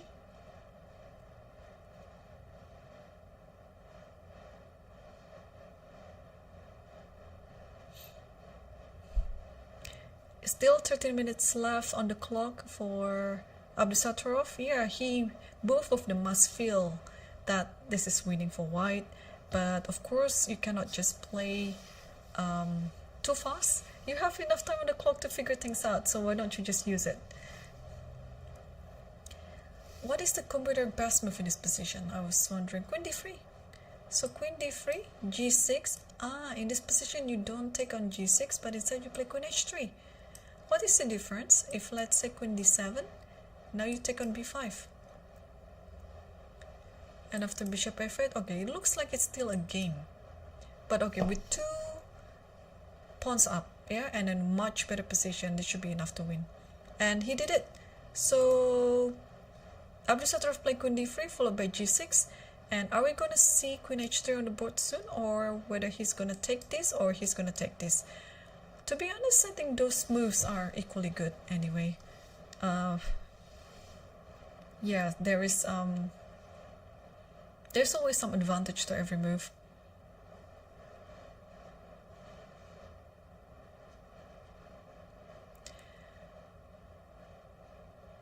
Still, there's no other... Oops, there's mosquito here. Still, there's no other result in other games. Let's stick to this one because this has been quite interesting so far and fun. Alright, g6, we're going to see queen h3, takes on g6 or takes b5.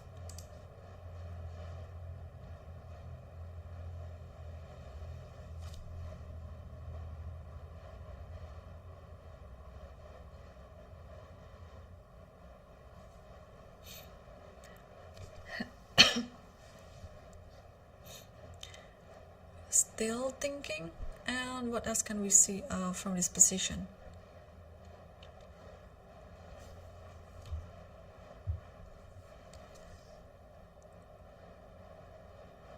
Queen f3, is it a move? Queen f3. I mean, you can just take immediately like this too. I like this position. Or maybe after this he will take this, yeah? And then just trying to consolidate like this, maybe?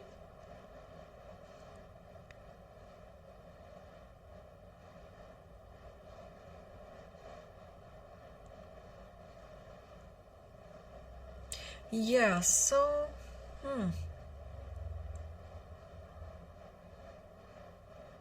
This is a tricky position. It looks like everything is winning, but Black always has something up on his sleeve. Like, to be honest, I think Black is getting the advantage of having like a losing position, and there is no many options to play, and he's been just playing the forcing moves anyway. So it's kind of like a bit easier to find if there's only one move to play, and now all the options are on Abdusattorov's hands, whether he wants to play those candidate moves, taking on, okay, maybe not taking on b5, but maybe why not, right? Because this one is still not an attack yet. I can take this. I can take this totally enough. You cannot take this still because of this queen h7 mate. And next move is I want to take this one. So if bishop takes this, then takes this one. And I think Abdusattorov is just trying to play the best move that he can, and he did play queen h3. This is the best move that computer suggested as well. You cannot protect this with the bishop because after this you'll just lose immediately, so you have to play queen d7, but that means you just keep winning everything. You take on this one cannot be taken back because queen e6 is going to happen, and next move you're just gonna take this, and if you take this back, and this is what's going to happen, yeah? Or can we give a check actually? It's possible that I can just give a check, maybe here, or maybe check here first. Yeah, only move is here, and now I can go here. Nice. Or anywhere pretty much, maybe like attacking h6 even, like this, yeah? And then this should be just mate coming up soon. Alright, so oh, what a dangerous move to make. Queen h3, king, not queen d7, but king g7. This allows rook f6. Abdusattorov still hasn't played a move, but I'm pretty much sure any move like queen e6 is also suffice to win the game. It's a free pawn, and you are attacking, and you're you're attacking queen f6 too. This is another idea, queen f6 with the same purpose, that if takes discovery, and then you take the queen on c7, and you still up a piece in the end. And 34 seconds left on the clock. How such a short time on the clock? It just makes things more difficult for Black. And now queen e6, is it a reasonable position yet? Because how do you handle queen f6 idea? Queen f6 is an idea that you shouldn't. Ooh, bishop h4. This might be just queen f6 now. GG. And that's it. It just happened. And I think it's time to resign, because you cannot see anything else in this position. Bishop takes, it's coming up with discovery, and then this one. And indeed, after queen f6, Parham resigned. What a game by Abdusattorov on the first game in the UzChess Cup 2024. Such a beautiful finish, and very tactical, very, I would say, very high-spirited, especially in the game, in the position where Parham played f6 in this position, and Abdusattorov was not taken aback. He instead just kept moving forward and play f4. I think this is the critical moment in the game, and that ensured it so much from start to the end. And hopefully tomorrow Parham will bounce back and recover from his loss. And meanwhile, there is also an update on the second, and they agreed to a draw. So after p6, I will just move it quickly so that we can see other games that is going on still. So queen c3, bishop d7, knight d3. So it's a lot of maneuvering moves happening in this game. Takes, rook c8, and here rook f7 and queen b3. And yeah, see, lots of maneuvering and time. And after f5, c4, and after this, bishop c2. Apparently, judging from the last move, bishop c2, maybe Yangi over the draw. And since Sindarov was kind of in time trouble, he accepted it. But in the last position, and in the last position, how is it? Yeah, I think black is better. That's why Yangi just over the draw. Because with this pawn structure, it's becoming rather solid. And let's take a look at the two games that are still going on right now. Rapport versus Nordirbek, Yakubboev. And what's happening after king h2? We saw the position after king h2. Oh, he played h6. Yeah, I believe that is the best diagonal for dark square bishop on e7. And here knight ef3 and queen, of course. And after bishop c5, queen e2, h5. So rook now is on a1. It cannot be touched. And after queen c2, bishop b4, trying to limit the queen's activity. And after knight d2, bishop c5 again. So I assume because both players, especially black, is now low on time, you cannot come up with a very... Here is fine, the rook is fine, and the bishop is standing very strongly on c5, although in this position, black has to keep an eye of this knight e5 idea. Here, bishop b6, and now bishop b6, and yeah, although it looks okay, but I don't see how to win from either side of the players here. Can white win or can black win? I'm not sure. Very much. And this one, or maybe you shouldn't give anything and just play rook e1 and then just play a1 later on. So a3, I think it's almost a must to take the pawn. Like takes here, and then what's gonna happen is you can take it with the rook, and this cannot happen because after this, and then this bishop on d3 is hanging. So this might be just okay. The back. So a3, and Richard Rapport is still thinking. Yeah, how to deal in this position. I think you have to take on a3 anyway. And then, okay, let's say takes, but now not taking this one.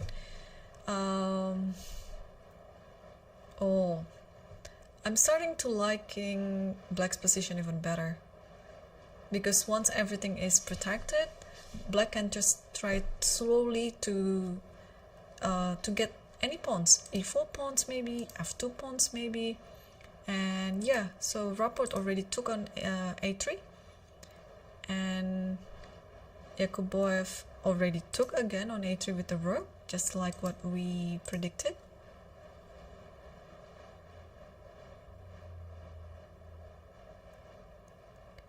Bishop f2 and then rook d3, although maybe in this position I wouldn't give the bishop up, because the bishop on c5 is a better bishop than the bishop on d3 anyway. So maybe I'll keep it that way, and then maybe just play all little moves like g6, king g7. Black is totally fine. I like black's position. And they're approaching move 40 actually, so now they're on move 36. So each of the players, they just need to play 4 more moves until they hit move 40 and get the additional 30 minutes on their clock. So let's quickly take a look at the game between Grischuk versus Sarana. What is happening? So rook gd1, Sarana took h4, takes things looking very good actually.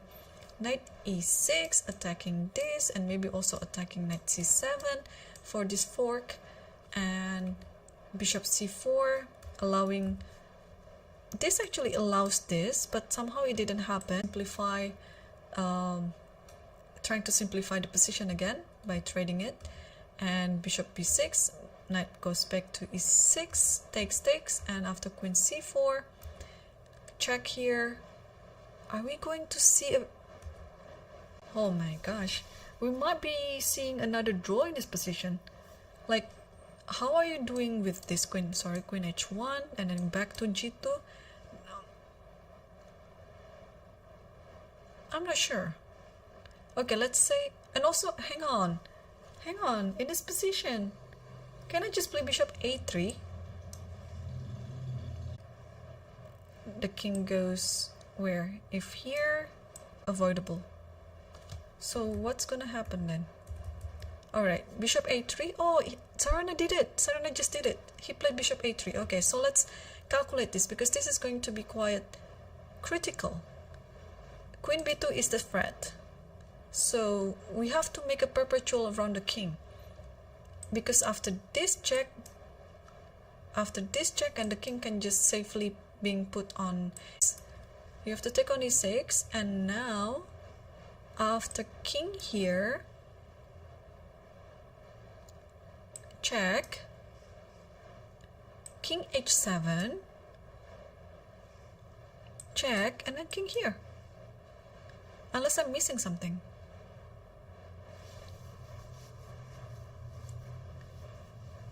What can I miss?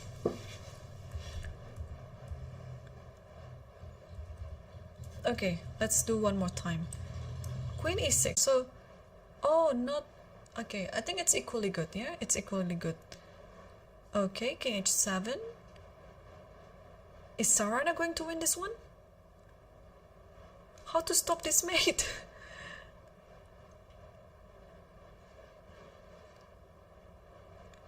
Is Grischuk overlooked this idea with bishop a3? We will...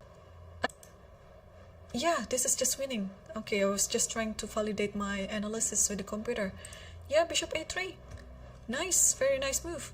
I almost made perpetual on the back rank. The king can be safely put on h6. Yeah, let's take a look. Yeah, there's no other move. So he totally just missed this idea then. Okay, all this okay, queen d2. I mean, it's hard to play this position. Yeah, queen d2 is what computer suggested, but really it's really hard. And then maybe after knight here, maybe after knight there, then it's a bit different. Then you can take and queen d7 maybe, but okay, what a move again. Let's take a look once more how Sarana finished the game to h7, and this position Grischuk resign, because it doesn't matter how white checks the king can just always go to h6 and you don't have any more check, thanks to the square of f8 being covered. Section with Abdusattorov nodded back, both of them managed to get the first win in the first round, while Yuyangi versus Sindarov it's already a draw, and Fidit versus Mamedyarov also a draw, and the last game still standing in the master section is this one, Rapport versus Yakubboev. Yeah, it's gonna be quite a long battle of long maneuverization. You just have to consolidate your pieces little by little. If it means, even if it means it's your king, even though your king is not participating into the attack, but you can always try to make it better. Try to improve your king in a better position. And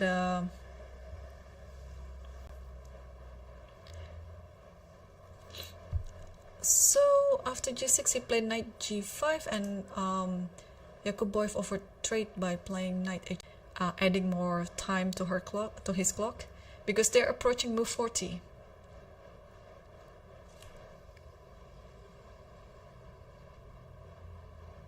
And oh, they agreed for a draw. Actually, I didn't expect that they would agree to repeat the move, because I was thinking maybe black is better. Maybe I was wrong. Yeah, maybe this is just equal.